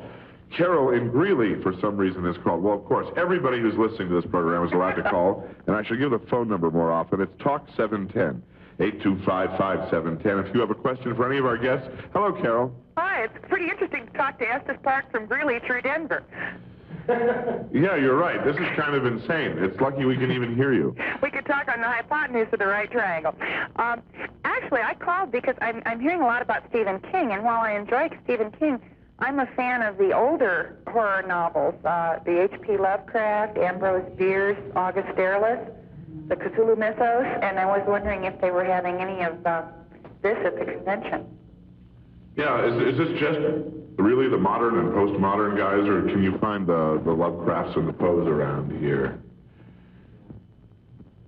No, he says, no, this is it. This is it. Ken says, oh, here, let's go right to the man who's running this. Ken Morgan, we've got the portable mic. Hi, Ken. See, Ken's an alien, and that's his language. Can somebody translate that for us? To you, sir. What did Ken say? This is involved with modern horror literature. In modern horror, we're not really getting into the more classic aspect of horror with HorrorFest. That's not really what we're about. Okay. I was hoping that perhaps your dealer's room would have some people who are interested in trading in books and what have you, but thank you. Thank you, Carol. Have a good evening. And anybody can join us. The number is Talk 710, 825-5710. Yeah, question over here. Okay, go ahead. Yeah, I want to ask Doug a question. He's privy to a lot of things Steve does, and I know that the unexpurgated version of The Stand is coming out in the fall. I wonder if he's read the missing pages yet. No, I haven't. There's a certain element of secrecy to them. I've had some portions of it described to me. But I think the answer is you're going to have to read it for yourself. So we got to wait till the fall, huh? Yeah. That's right. And that's a long book, but one that bears rereading every few years anyway. I don't think it's going to be a hardship, at least for anyone in this room. Question from the back. I just wanted to say that there's a dealer's room here where there are a number of dealers who've got rare first editions and also some of the more current editions of horror literature, including a number of the H.P. Lovecraft books. And if you're interested in reading good books, whether they're contemporary horror or the more classic horror, or even some of the science fiction books, they're here in the dealer's room. Good, thank you. In fact, Lovecraft, you've got one more over there? Okay, hi. I was just going to make a comment. Go ahead, please. About the lady who just called. I think most of the current modern horror writers have been inspired by Lovecraft, by Derleth, Poe, and so on and so forth. So it comes back around. And we've all been inspired by these now deceased masters, and we're looking to go on to the more current day, to new writers, and all these people have been inspired by these people from the earlier part of the century. Good, thank you. And in Capitol Hill, we have Jean on the line. Hello, Jean. Yes, one of the books that, it was kind of a short type of book, but it was called The Silver Bullet, and it was made into a movie, and I thought the movie was just charming. You really, Gene. The Silver Bullet. What was the Silver Bullet? Oh, that's what, the Cycle of the Werewolf. That's what that was. It's not to be confused with the Edgar G. Robinson movie of the 40s, which dealt with an entirely different subject. But I was wondering how the rest of the people thought. about the movie because I thought it was just with the children. I just thought there was something about the way it was photographed and everything. Oh, what about our film critic here from Southern California? Thumbs up or thumbs down on the Silver Bullet? He's equivocating. Okay, you can talk now. I thought it was okay. It wasn't great, but it wasn't terrible. You're right, though. The filming was very good on that. It was good. Very good. I believe Stephen King did write the screenplay for that, didn't he? Am I correct? He did write the screenplay. That was one of his better screenplays, I think, over Maximum Overdrive and some of the other ones like that. If I were to announce that later tonight the Silver Bullet would be showing right here at the hotel, would you all jump up and leave the room and go see it again? Yeah, a few people say they would. Okay, so there's not open hostility towards that film here tonight, Gene. Maybe I didn't understand, but what was considered the best of his films? Because I felt that so often they didn't translate well from the book to the movie. Okay, now, I don't know. We'll get a few answers to that. What's his best movie? Pet Sematary. Yeah. Pet Sematary, his latest film to come out. What about you, Douglas Winter? What do you think the most successful jump from film, from novel to screen has been? I think the most successful one is Carrie, which was the first one. Yeah, with a great director, Brian De Palma, on that one. We have another comment. What do you think? I was amazed at Stand By Me when I saw it on cable. That was really good. I was really amazed that it stuck pretty much with the book from the story from different seasons of Body. Mm-hmm. That was pretty good. Yeah, I was amazed. I'm very ambivalent because I like King a lot and I like his work a lot, and I'm very ambivalent when a movie of his book comes out. I'm glad because it eventually makes him money, but the thing is that there's too much of a wealth of writing that he puts into his stories, and I just kind of shy away if I can, because I figure, well, if it's good, great, maybe I'll watch it when it comes on cable, but if it's not, I just kind of feel bad, because how can you really translate? It's like trying to translate into the most intimate detail the Mona Lisa on a recording. You can't do it without looking at it. So I just don't think it's easy to translate a King book and to work. But I was pretty much impressed by Stand By Me, which is based upon The Body. That was pretty good. I liked it. One other question. You said Night Vision. It has 3 of his short stories. And what was the other story of his in a magazine? What magazine?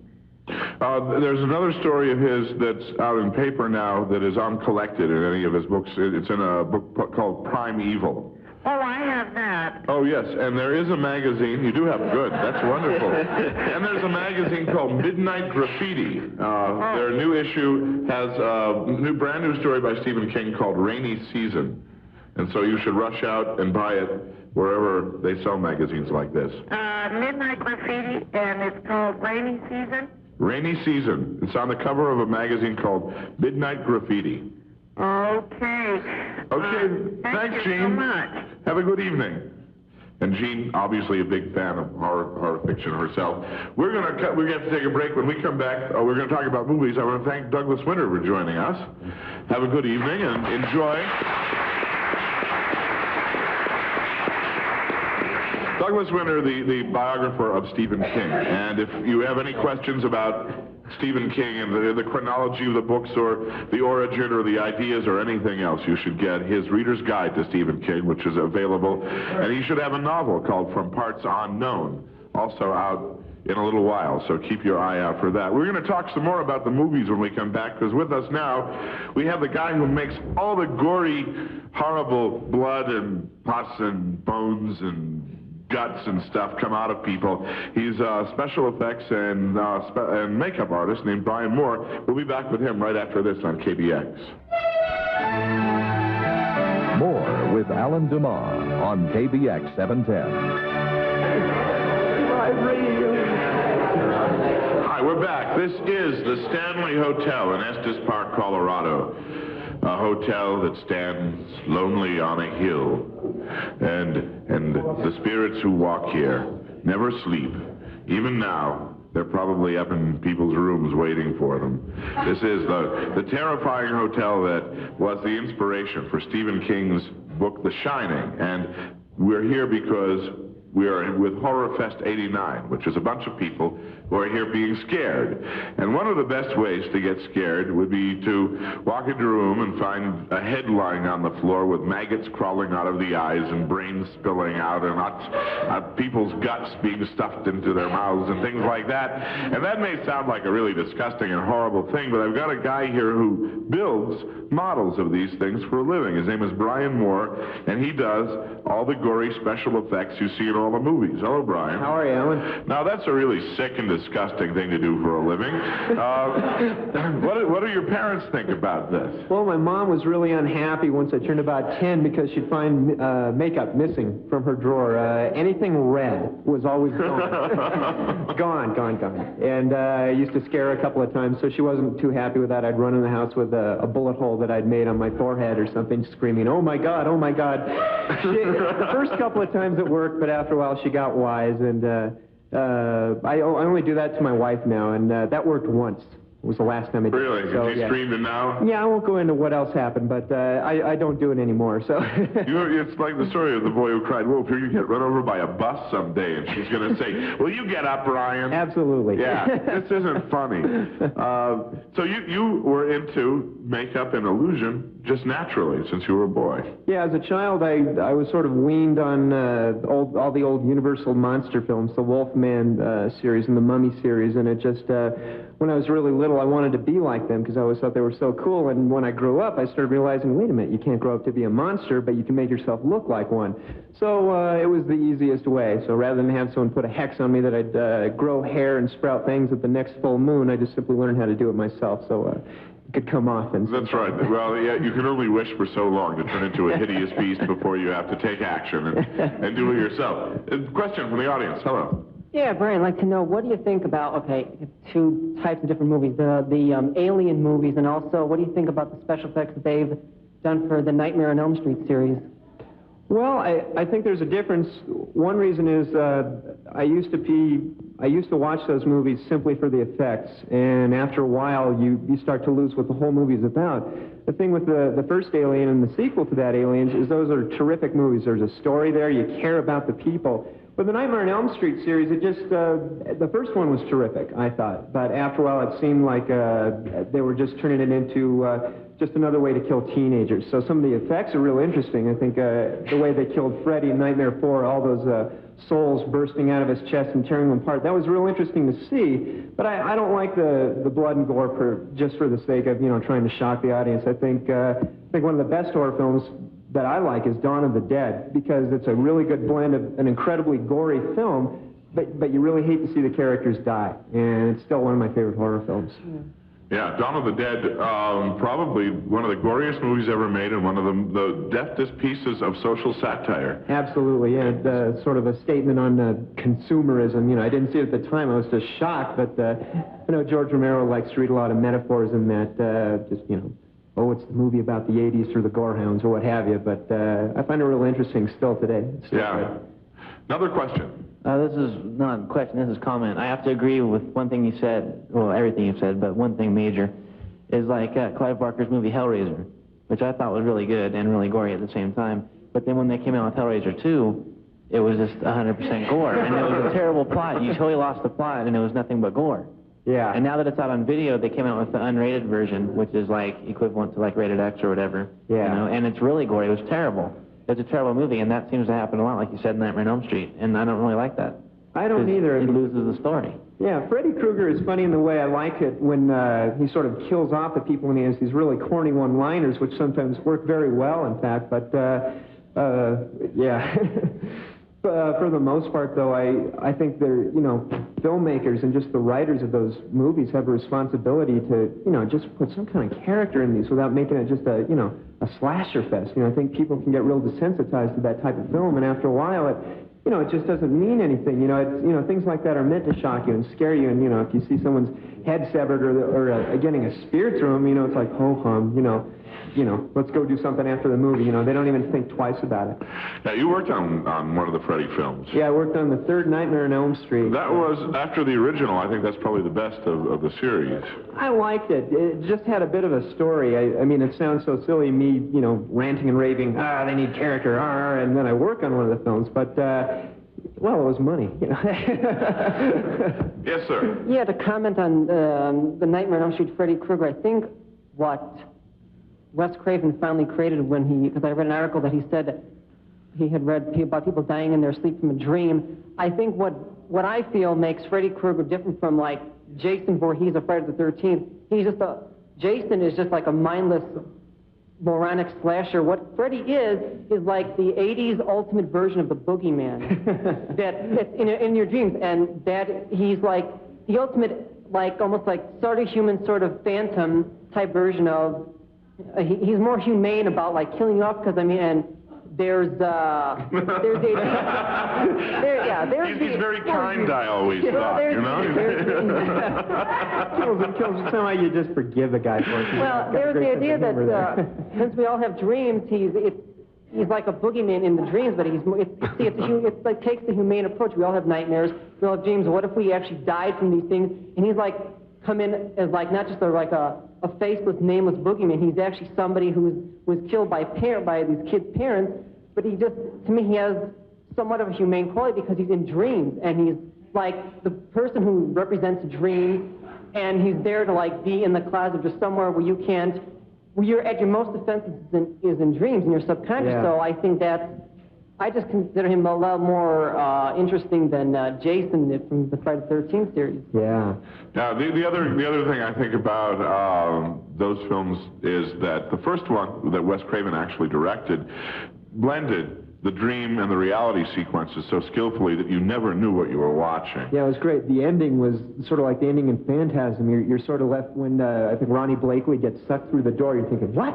You know, wait a minute, hold on. Is this a dream, or did they really drive off in the car, or what? You know, it worked, but it worked real well. One of the reasons I like Freddy so much is I used to collect comic books. Spider-Man was a big favorite, and whenever Spider-Man would fight a villain, he'd always come up with those corny one-liners. But you couldn't take it seriously, but it was fun.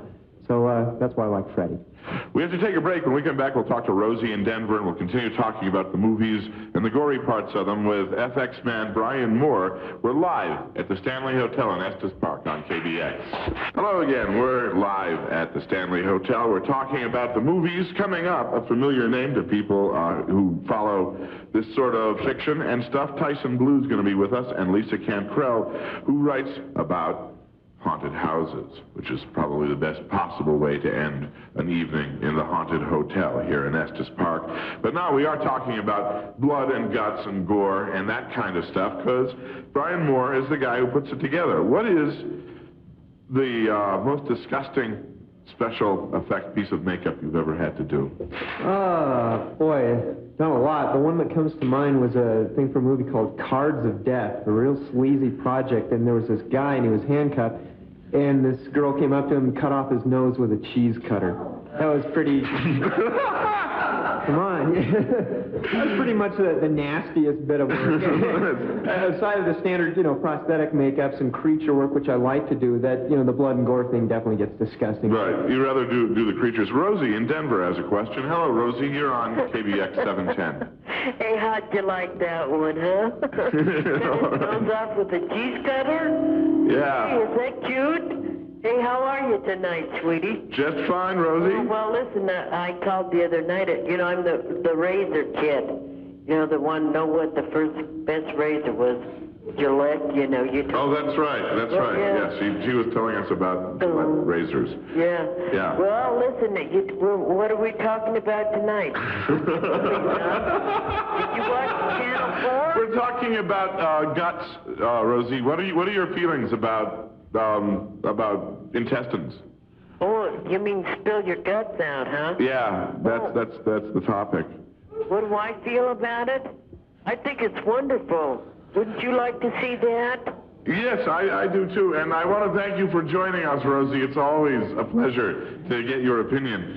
Have a good evening. Take care, Rosie. Yes, Rosie obviously enjoying the conversation immensely. Oh, now I forgot what I was going to ask you because Rosie's confused me. That's terrible. Okay, I forgot the answer. I know what I was remembering. There's a local guy who does this kind of thing named Patrick Denver, who's Bob Denver's kid. And the first time I met him, he said, "Come here, I've got something to show you." And I walked into the back of the set where they were working, and he had a blender. And he turned it on, and he stuffed a baby into it.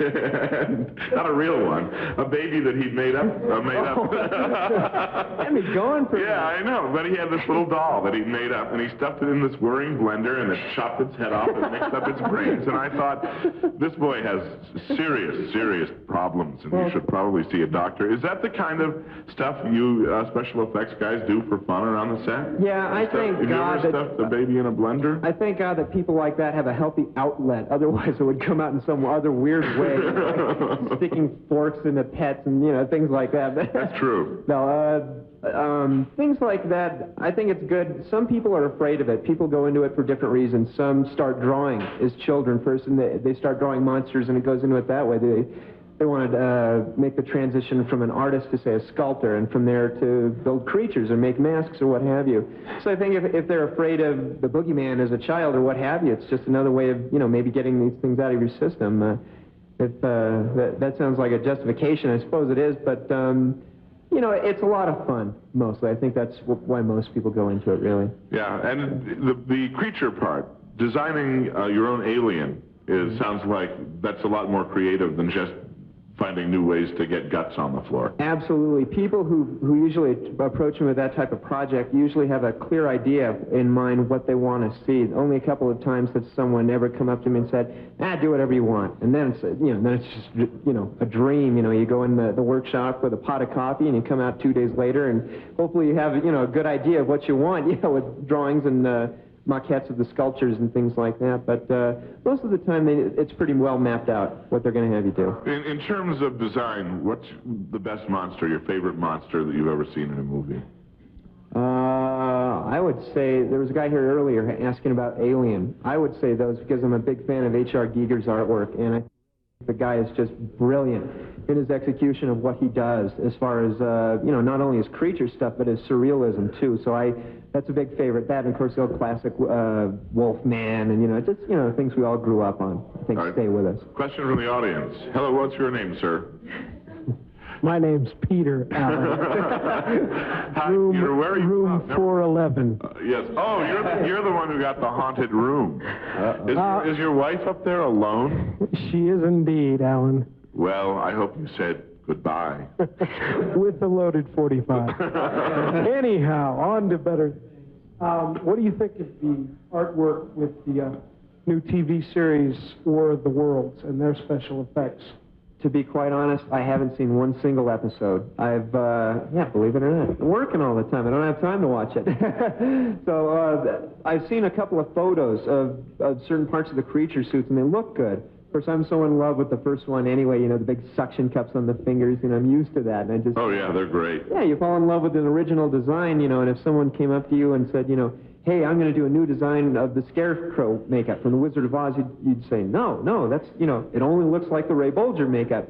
So when they come up with a remade design on an old favorite of mine, I'm sort of reluctant to say, well, I don't know, I guess it has its merits in this way and that, but I still like the old one better. So I've heard it's a creepy show, though. If that counts for anything. Actually, Peter's the only person on Earth who watches it, so... Is that the music? That means we have to break for news. When we come back, we'll continue this program live from the Stanley Hotel. It's getting late. Soon it will be midnight here in Estes Park. You may want to stay around to see what happens then here. We'll be right back after the news on KBX.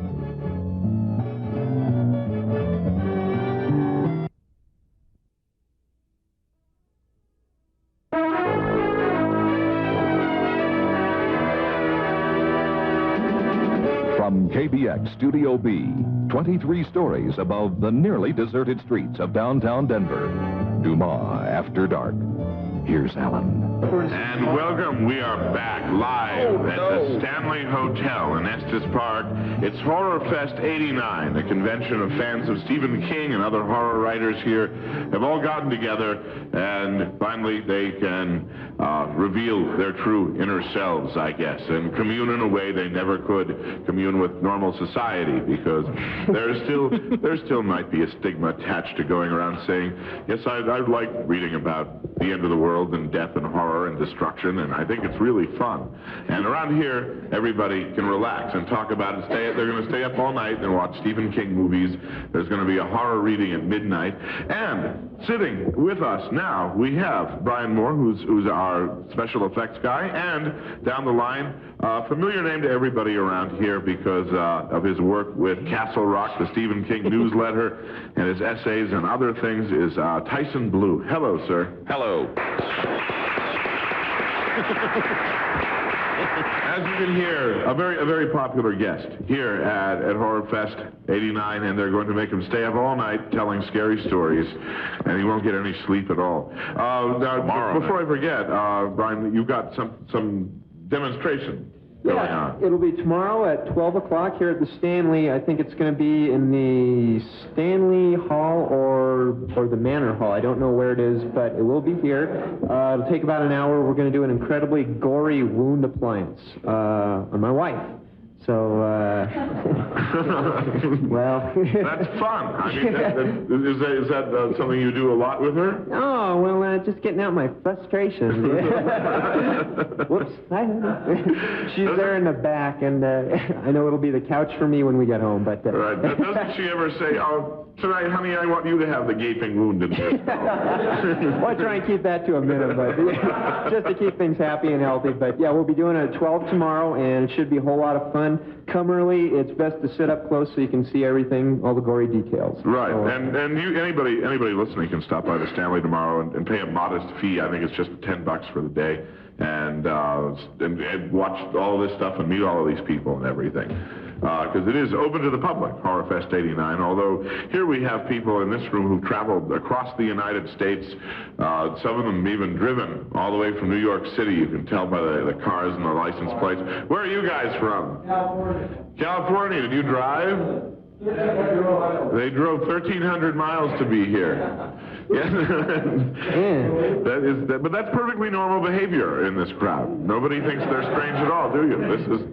That's great to drive to Estes Park from Los Angeles without stopping. Well, hello, Tyson Blue. Hello. Now, you are, as I said, our contributing editor of Castle Rock, the Stephen King newsletter. How many people get the Stephen King newsletter? At its peak, which was, am I overmodulating? Oh, they'll fix you up. About a year ago, there were 5,000 readers or subscribers. Toward the middle of last year, the editor and publisher, Stephanie Leonard, said that she wanted to step down and intended to end the newsletter and was going to refund everybody's subscription and so forth.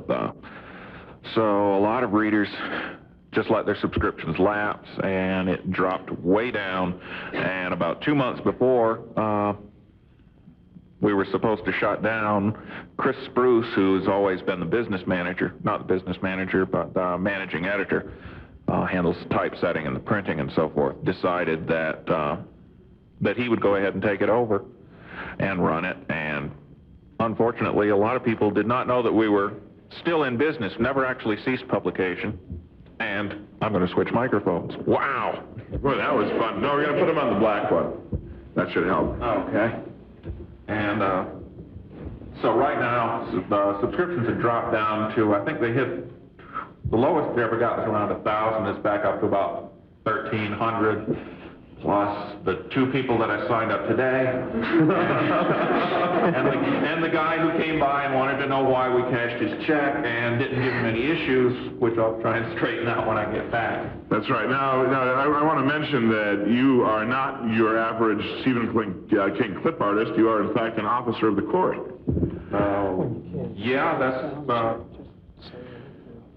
something I share in common with Douglas Winter. Yeah, Douglas Winter, another attorney. Is there something about being an attorney that is so awful that it turns you to reading Stephen King novels as an avocation? I read Stephen King novels before I ever went to law school. I think it's just that I think it's fun to read about the end of the world and terrible things. Yes. That's the only thing that's more fun than reading about it is writing about them. That's right, yeah, and you do your share of writing. You've got a novel coming out, and sooner or later, and you've got a lot of books and essays and stuff. I guess you're the liveliest writer, or one of the liveliest writers in Castle Rock, because people get upset about what you write. I mean, you're actually considered a fairly controversial guy among Stephen King fans. I'll take your word for that. A lot of reader feedback doesn't get back to me. Most of what I see is what's printed in the letters page.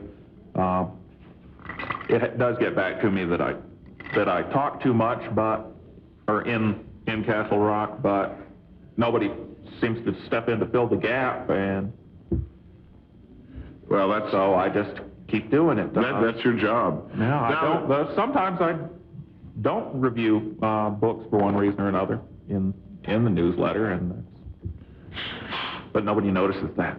One of the questions that we've been asking, I'll ask you and Brian all night long, is what's your favorite Stephen King book? What do you think the very best one is? If you could only take one with you to a desert island.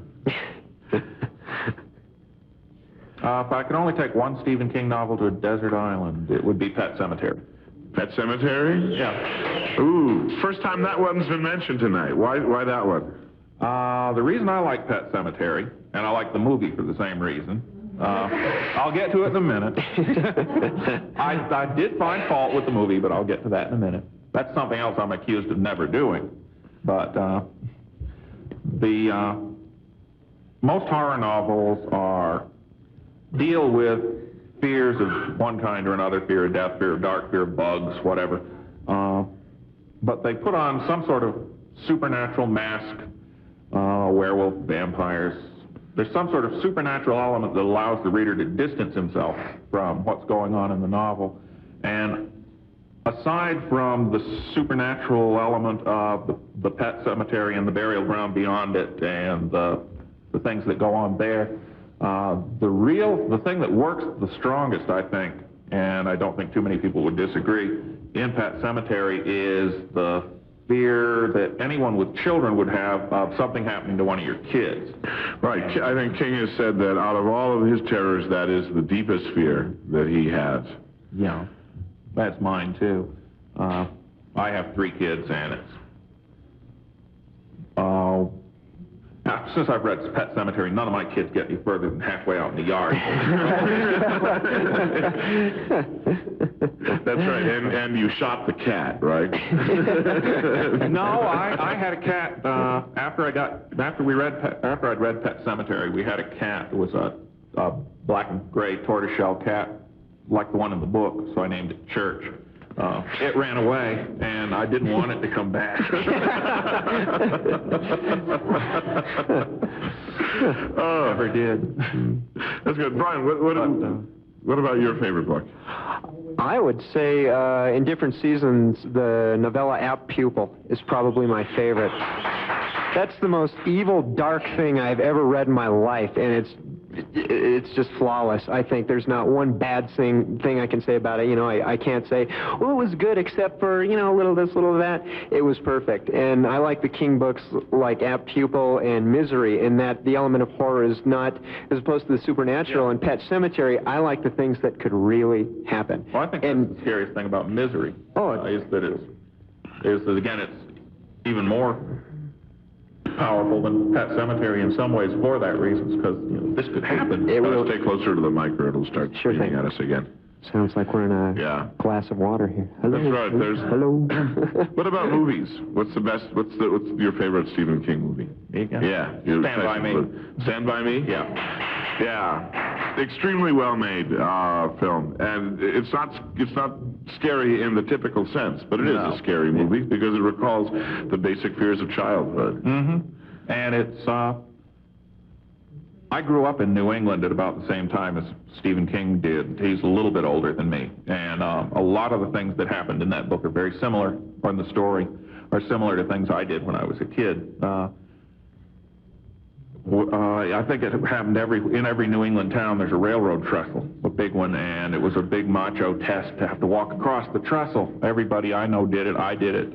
Train didn't come across while I was there, but I couldn't have been any more scared than if it had. I went down to the dump with friends they were looking to see if they could find a radio or enough radios from junk cars down there to put together one that would halfway work, and we all got caught by the dump guy, and two of us hid in a tractor trailer that was wrecked behind there while he ranked out the others and sent them home.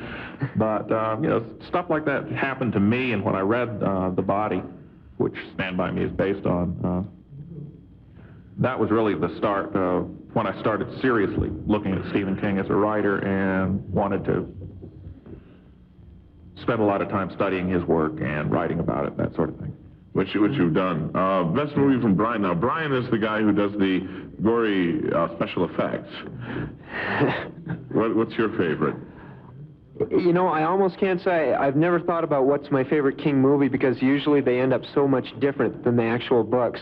Yeah. The most fun I've ever had at a Stephen King movie was probably Creepshow. That was great. Of course, I'm a big George Romero fan, so, you know, I was first in line to see that. Nothing wrong with Creepshow. It's a great night at the movies. It was just a whole lot of fun, and it was like the ECs, of the EC comic books of the 50s, and it was so close, that's what made it a blast.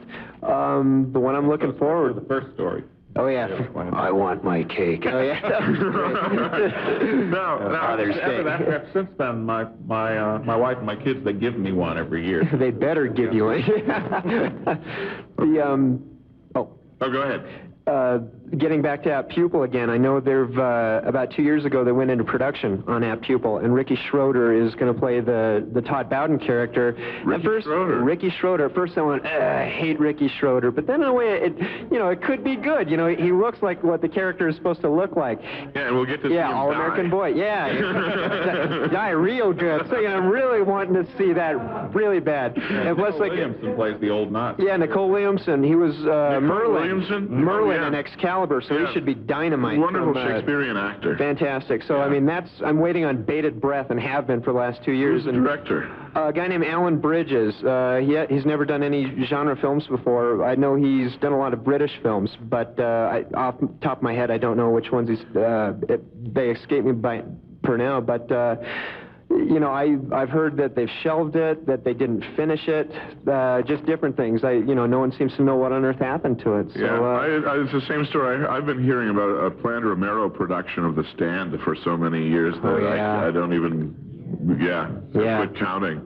And I guess that looks like it may never happen. Well, now they'll have 400 more pages to deal with. So I guess it'll be just as many more years. I give up. We have to take a break. When we come back on, I'm going to ask Tyson Blue about fandom. I'm told that he wrote an essay about fandom, and he's kind of the ultimate fan himself. In fact, somebody once called him a sycophant, and I know that's a term that he's sort of adopted. No, you were upset about that. I deny that. I'll explain why when we return. Okay, we'll be right back to talk about what it means to be a fan here at HorrorFest 89, live from the Stanley Hotel in Estes Park on KBX.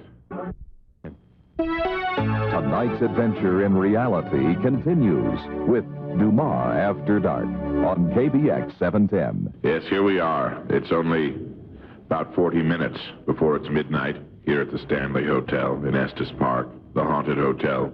At midnight is when the person with the axe comes out of room 217.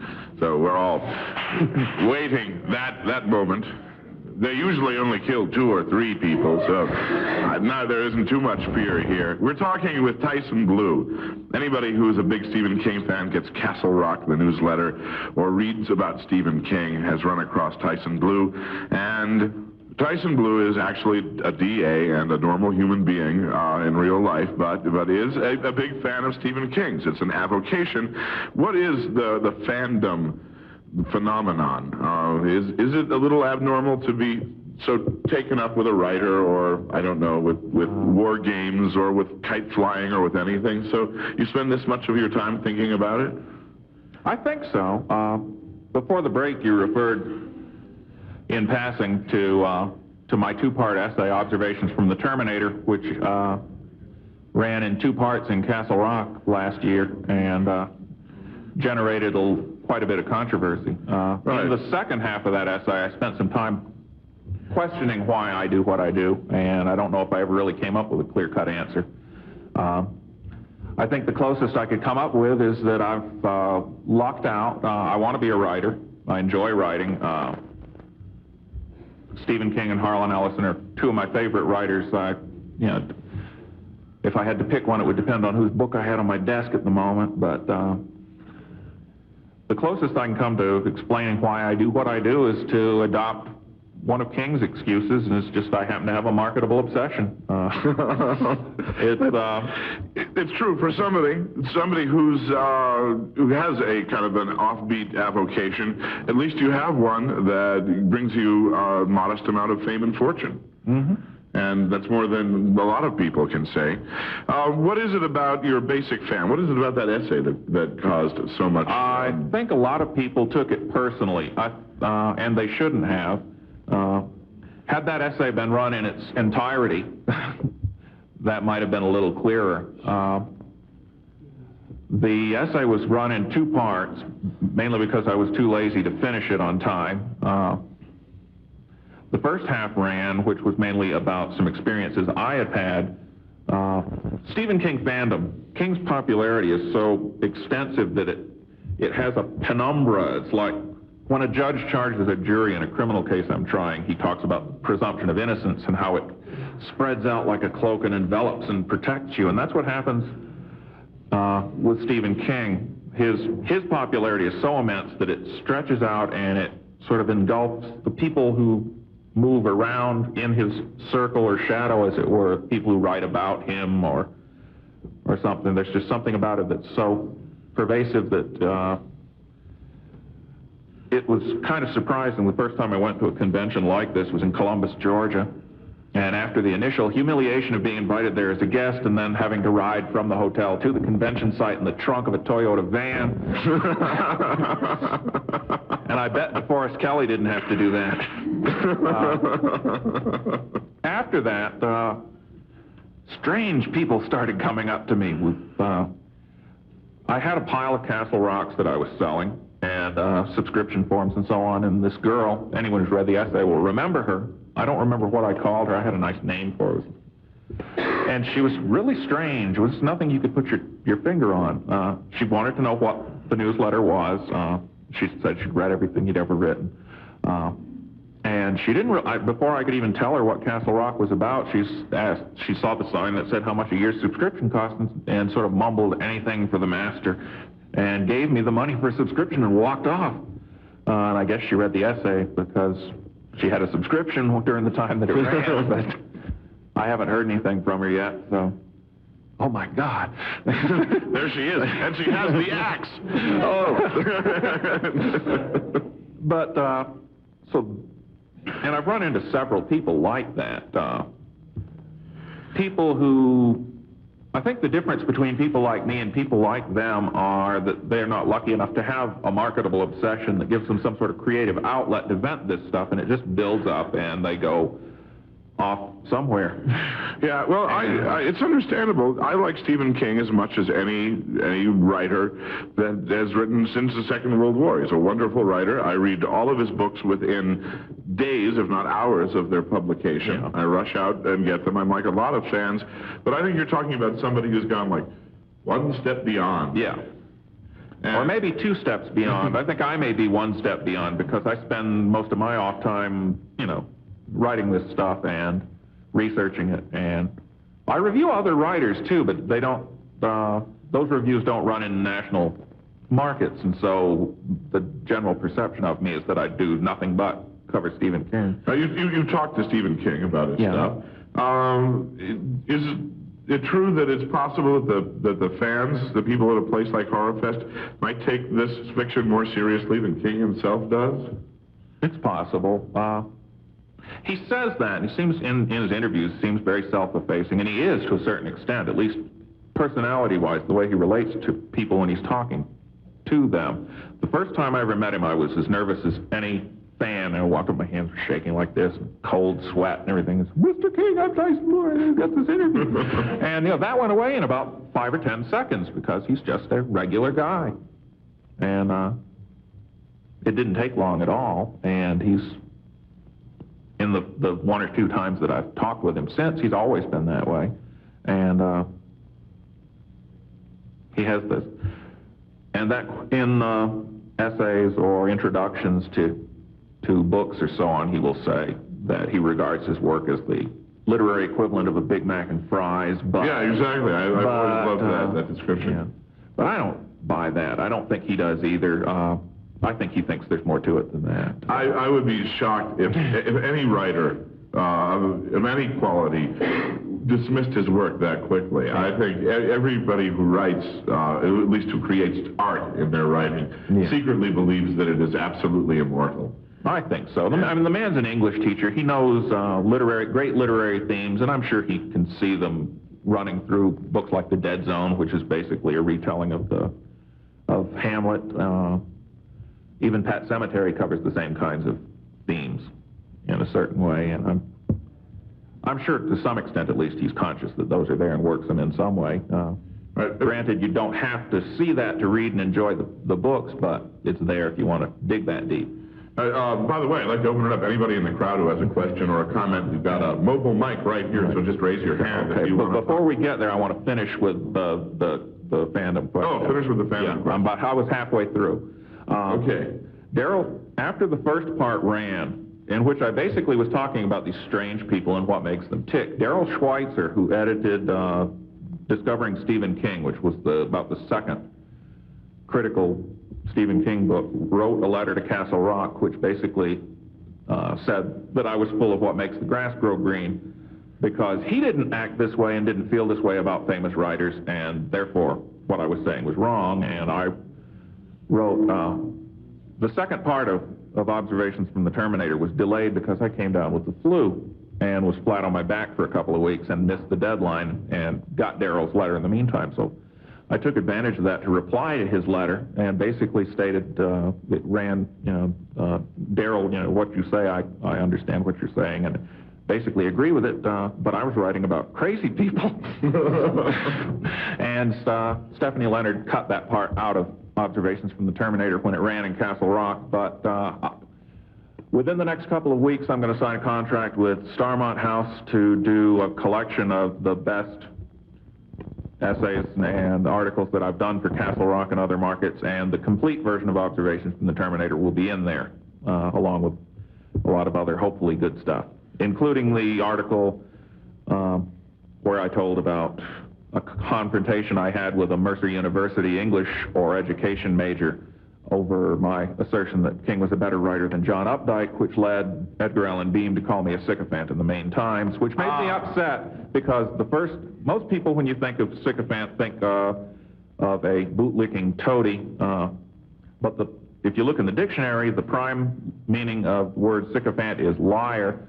And in both of my professions, I can't afford to be thought of as a liar, either as an attorney or as a critic or a journalist, and so that does offend me, as anyone who's read my biography in the program book knows. You made sure. Well, I would agree that Stephen King is, in fact, a better writer than John Updike, and not because Stephen King is underrated, but because John Updike is vastly overrated, I think so, too. All right. Anybody in the question, raise your hand if you have a question for Tyson Blue or a comment. And I'll throw one out to Tyson and the crowd. Now, this is a fairly literate and interesting group of people, but it is a convention. And when you see other types of fans, like Star Trek fans, putting on Spock ears and beaming each other up and down the stairs, does that kind of behavior make you feel a little uncomfortable, embarrassed about the fact that you're part of an organized fan club? Anybody? Raise your hand if you want to respond. Oh, Tyson Blue wants to respond. Yeah, it's part of the same. I think that is what lies at the heart of why a lot of regular fans got offended at my essay, because when you're a fan of anything, because when you say the word fan, people think of these people with Spock ears and all sorts of buttons all over things. I say brushing the one I'm wearing. And, right, and they think, like the Road Warrior. And they feel strange about that, and so they're sensitive about being fans, and so when anyone says anything, they feel, I think a lot of people feel a little odd about being that interested in anything, when, from what you've just said, points out that everyone is a fan of something, just about. They sort of, I think people are sensitive about it, and when any aspersions are cast, they tend to take them personally, maybe, when perhaps they shouldn't. Right, I think it was the first hour somebody mentioned that it's possible there could be a convention of fans of Jackie Collins. And that's the most terrifying thought of the evening. That's one convention I would want sealed off forever and ever. We have a question over here. Yes, hello again. I'd like to make a comment about that.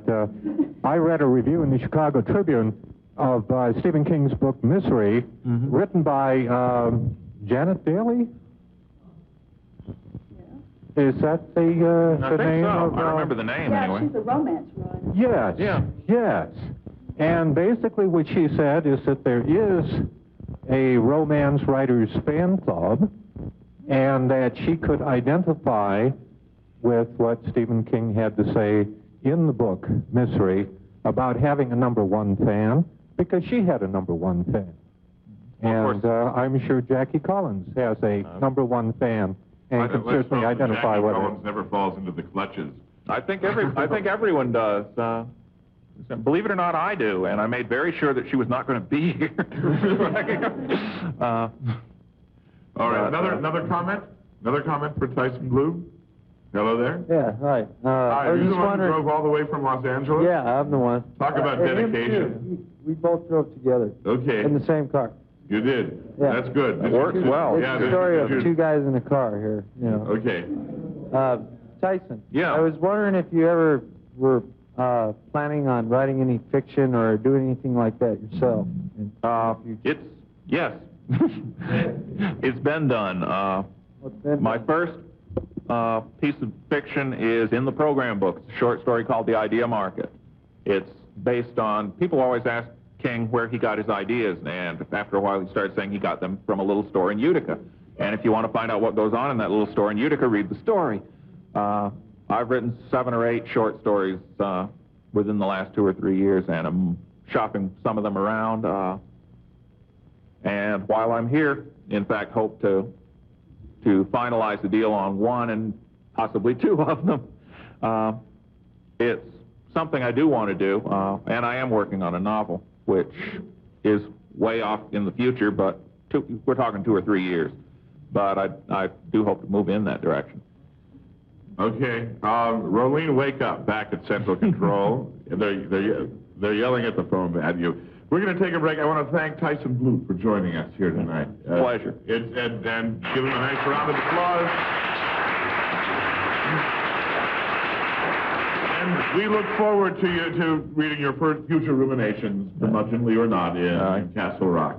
Oh, okay. All right. Well, I hope I'll be there for a while. Okay. When we come back, we're going to finish up the evening with a meditation on something that is very appropriate for the Stanley Hotel. We're going to talk to a woman who is sort of the mistress of the story of the haunted house. We'll talk about haunted structures like this one that all of these people have to sleep in tonight. So I think I'm going to go and do that right now. All right. We'll be right back with Lisa Cantrell on KBX Radio.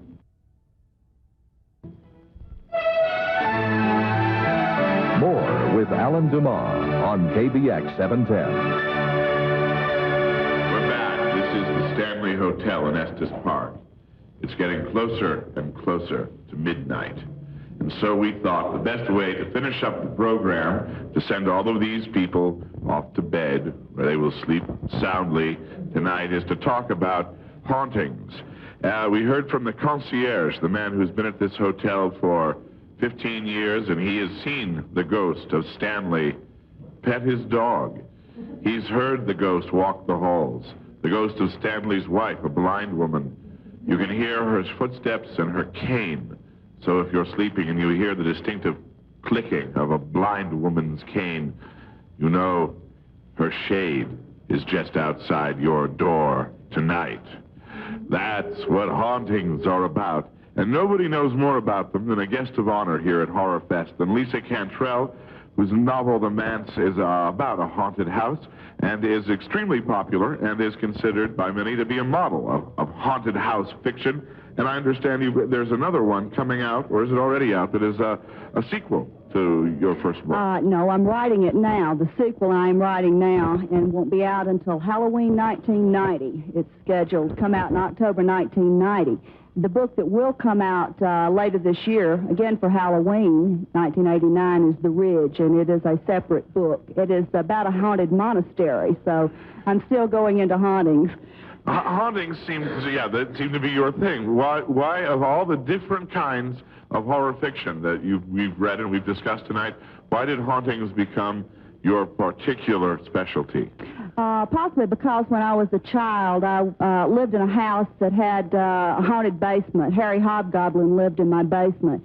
And I believed that thoroughly and grew up with Harry Hobgoblin and being very scared of the basement and hearing him at night. I found out later, when I was old enough to understand why I was told that, which was a terrible thing to tell a child. I've had trauma from it, terrible, that they were afraid I might fall down the basement steps.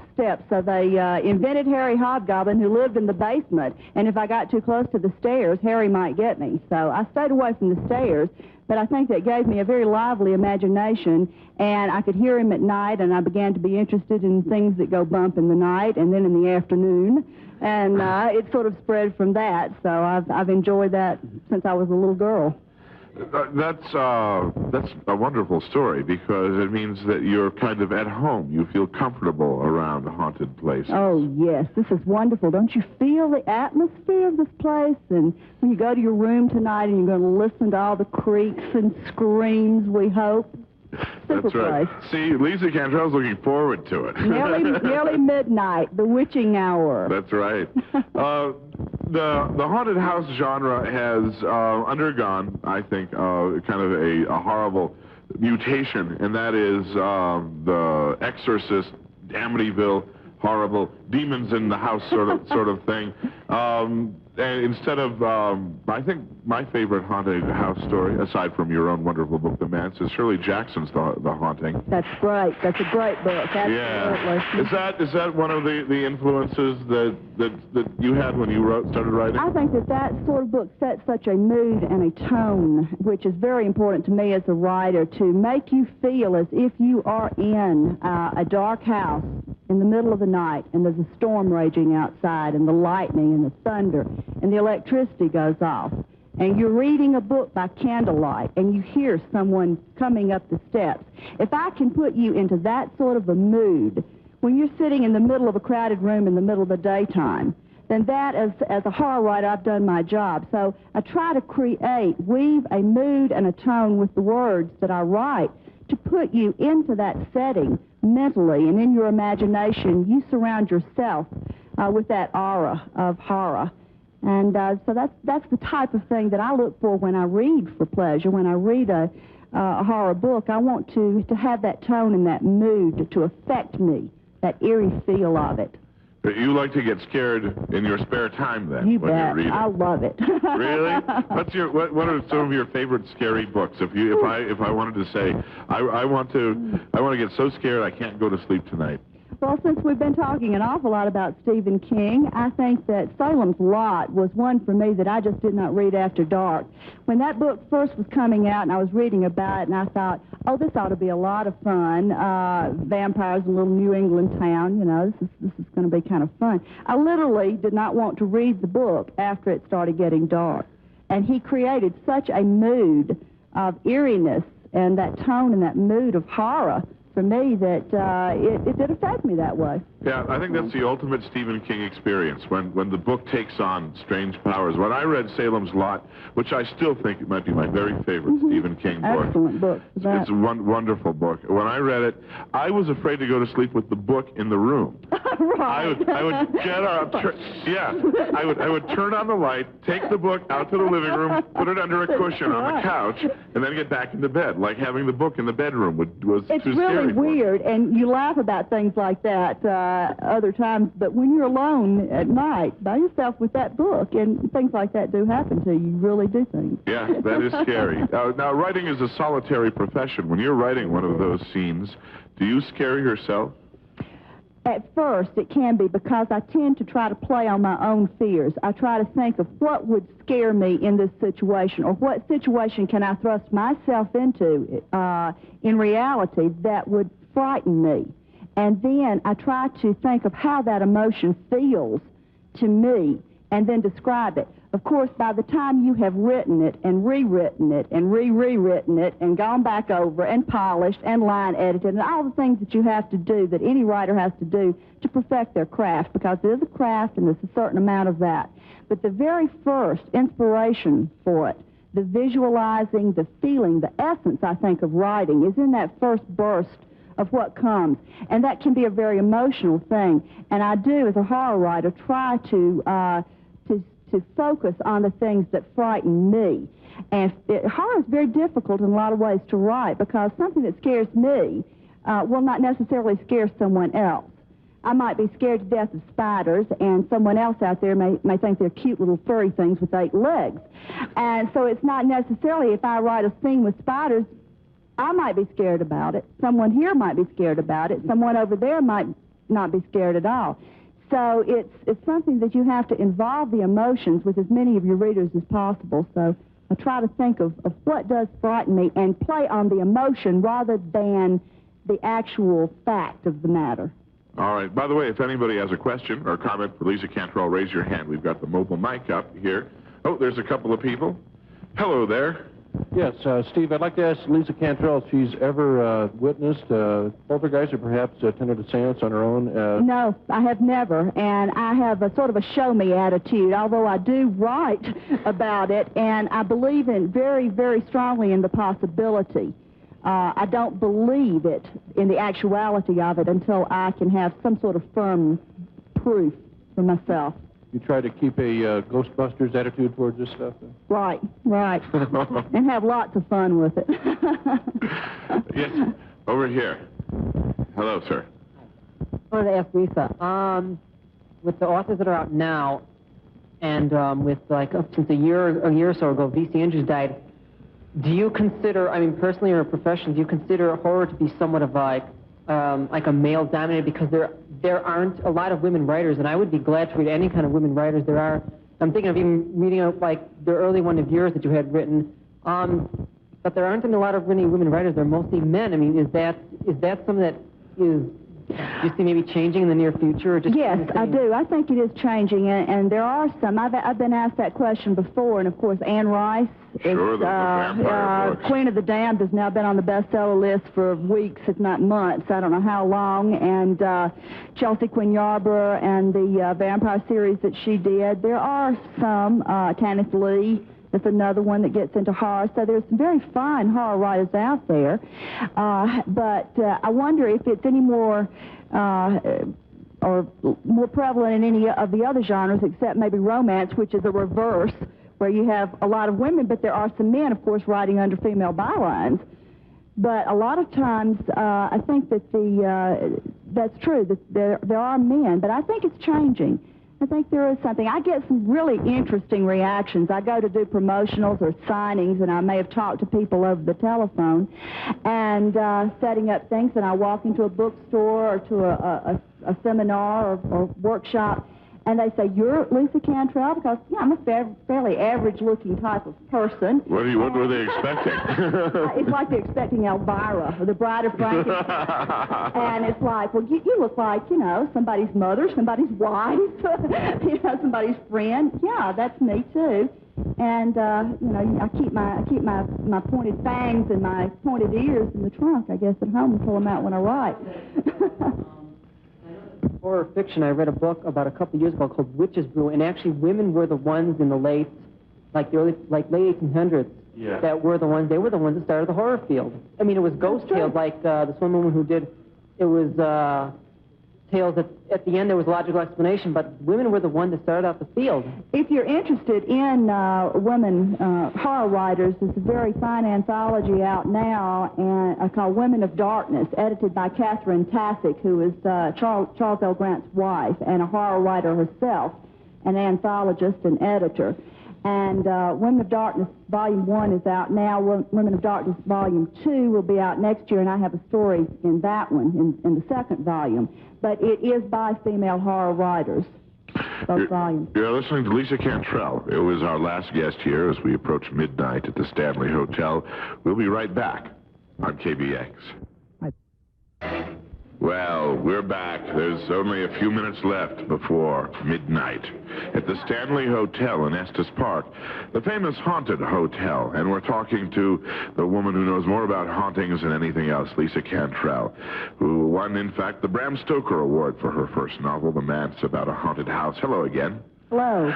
Now, we were talking about men and women. A lot of people think, the hardcore fans, I've been told, avoid some of the women horror writers because they think when it gets down to it, they just don't have what it takes to write the really blood and guts and ghouls eating entrails kind of fiction. But I know from my own experience it certainly isn't true. But when it comes to a gory scene, I mean, when it comes to the time for the blood to start flowing, do you have a squeamish part of you that has trouble with it? Not one squeamish bone in my body. I do whatever it takes. Yeah, that's great. Absolutely. Whatever the story demands. If the story doesn't require that, then I don't do it for gratuitous value or just for having it there. If the story demands it, in the current book that's coming out, The Ridge, I melt someone. So that's kind of gnarly, my editor said. And in The Manse, I have what most people tend to pick out of the first book, The Manse, as the most horrific scene I do. I do a mirror maze scene like it's Funhouse with the mirrors that distort your reflections. And I have kids going through this room, and the reflections, the distorted reflections start coming out of the mirrors and grabbing the kids and pulling them into the mirrors and folding them and mutilating them in all sorts of gnarly ways. So that's the gnarly mirror scene. So, yeah, I think I can hold it in there. Well, that's good. And this is a great tradition of this sort of Southern writing. Flannery O'Connor pulled off scenes that were so incredibly awful that they put any man writer, north or south, to shame. So you're part of a great tradition. Now, the haunted house, I guess, is popular, or the haunted hotel in our case tonight. Right. Is it because you think you're alone and then you find out that you're not? I think that's part of it. I think you let your imagination go into overdrive when you are alone, and there's the suggestion of a haunting. But I think part of it's a holdover from when you were a child. And being afraid of the dark, just simply afraid of the things in the dark that you don't understand. It's things that you don't know about, things that you don't understand yet. And so they're frightening things because you do have so many fears. And as you grow older, you suppress those, but they're still down in there. I think that's why a lot of the horror appeals to people is they're able to laugh at it. They're able to put it out in front of them now and laugh at it.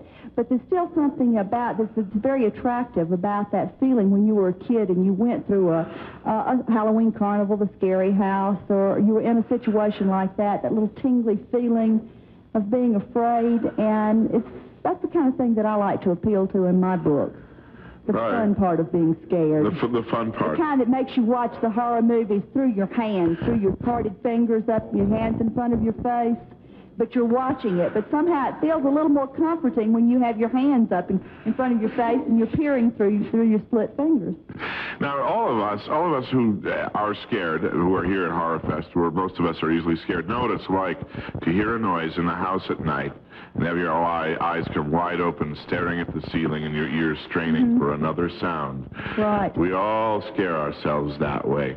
And I guess what you do is you take that fairly common feeling and then you tell us there really is somebody in the house. Exactly. That's what I try to do. That your worst fears are real.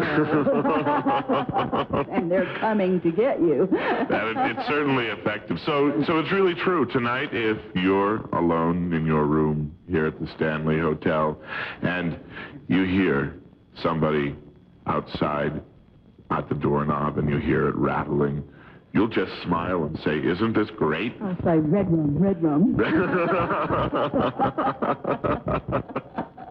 Well, I want to thank you for being here tonight. Thank you for having me. It's fun. And I want to thank all of the guests here. Anybody have any? We have just a minute or so left. Anybody have any closing comments to the people of Denver, Colorado from here tonight? Just raise your hand and we'll take the mic.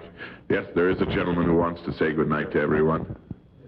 Good night. Also, I just wanted to remind everybody of one of the most famous short stories of all time, how long ago it was written and who wrote it, Frankenstein.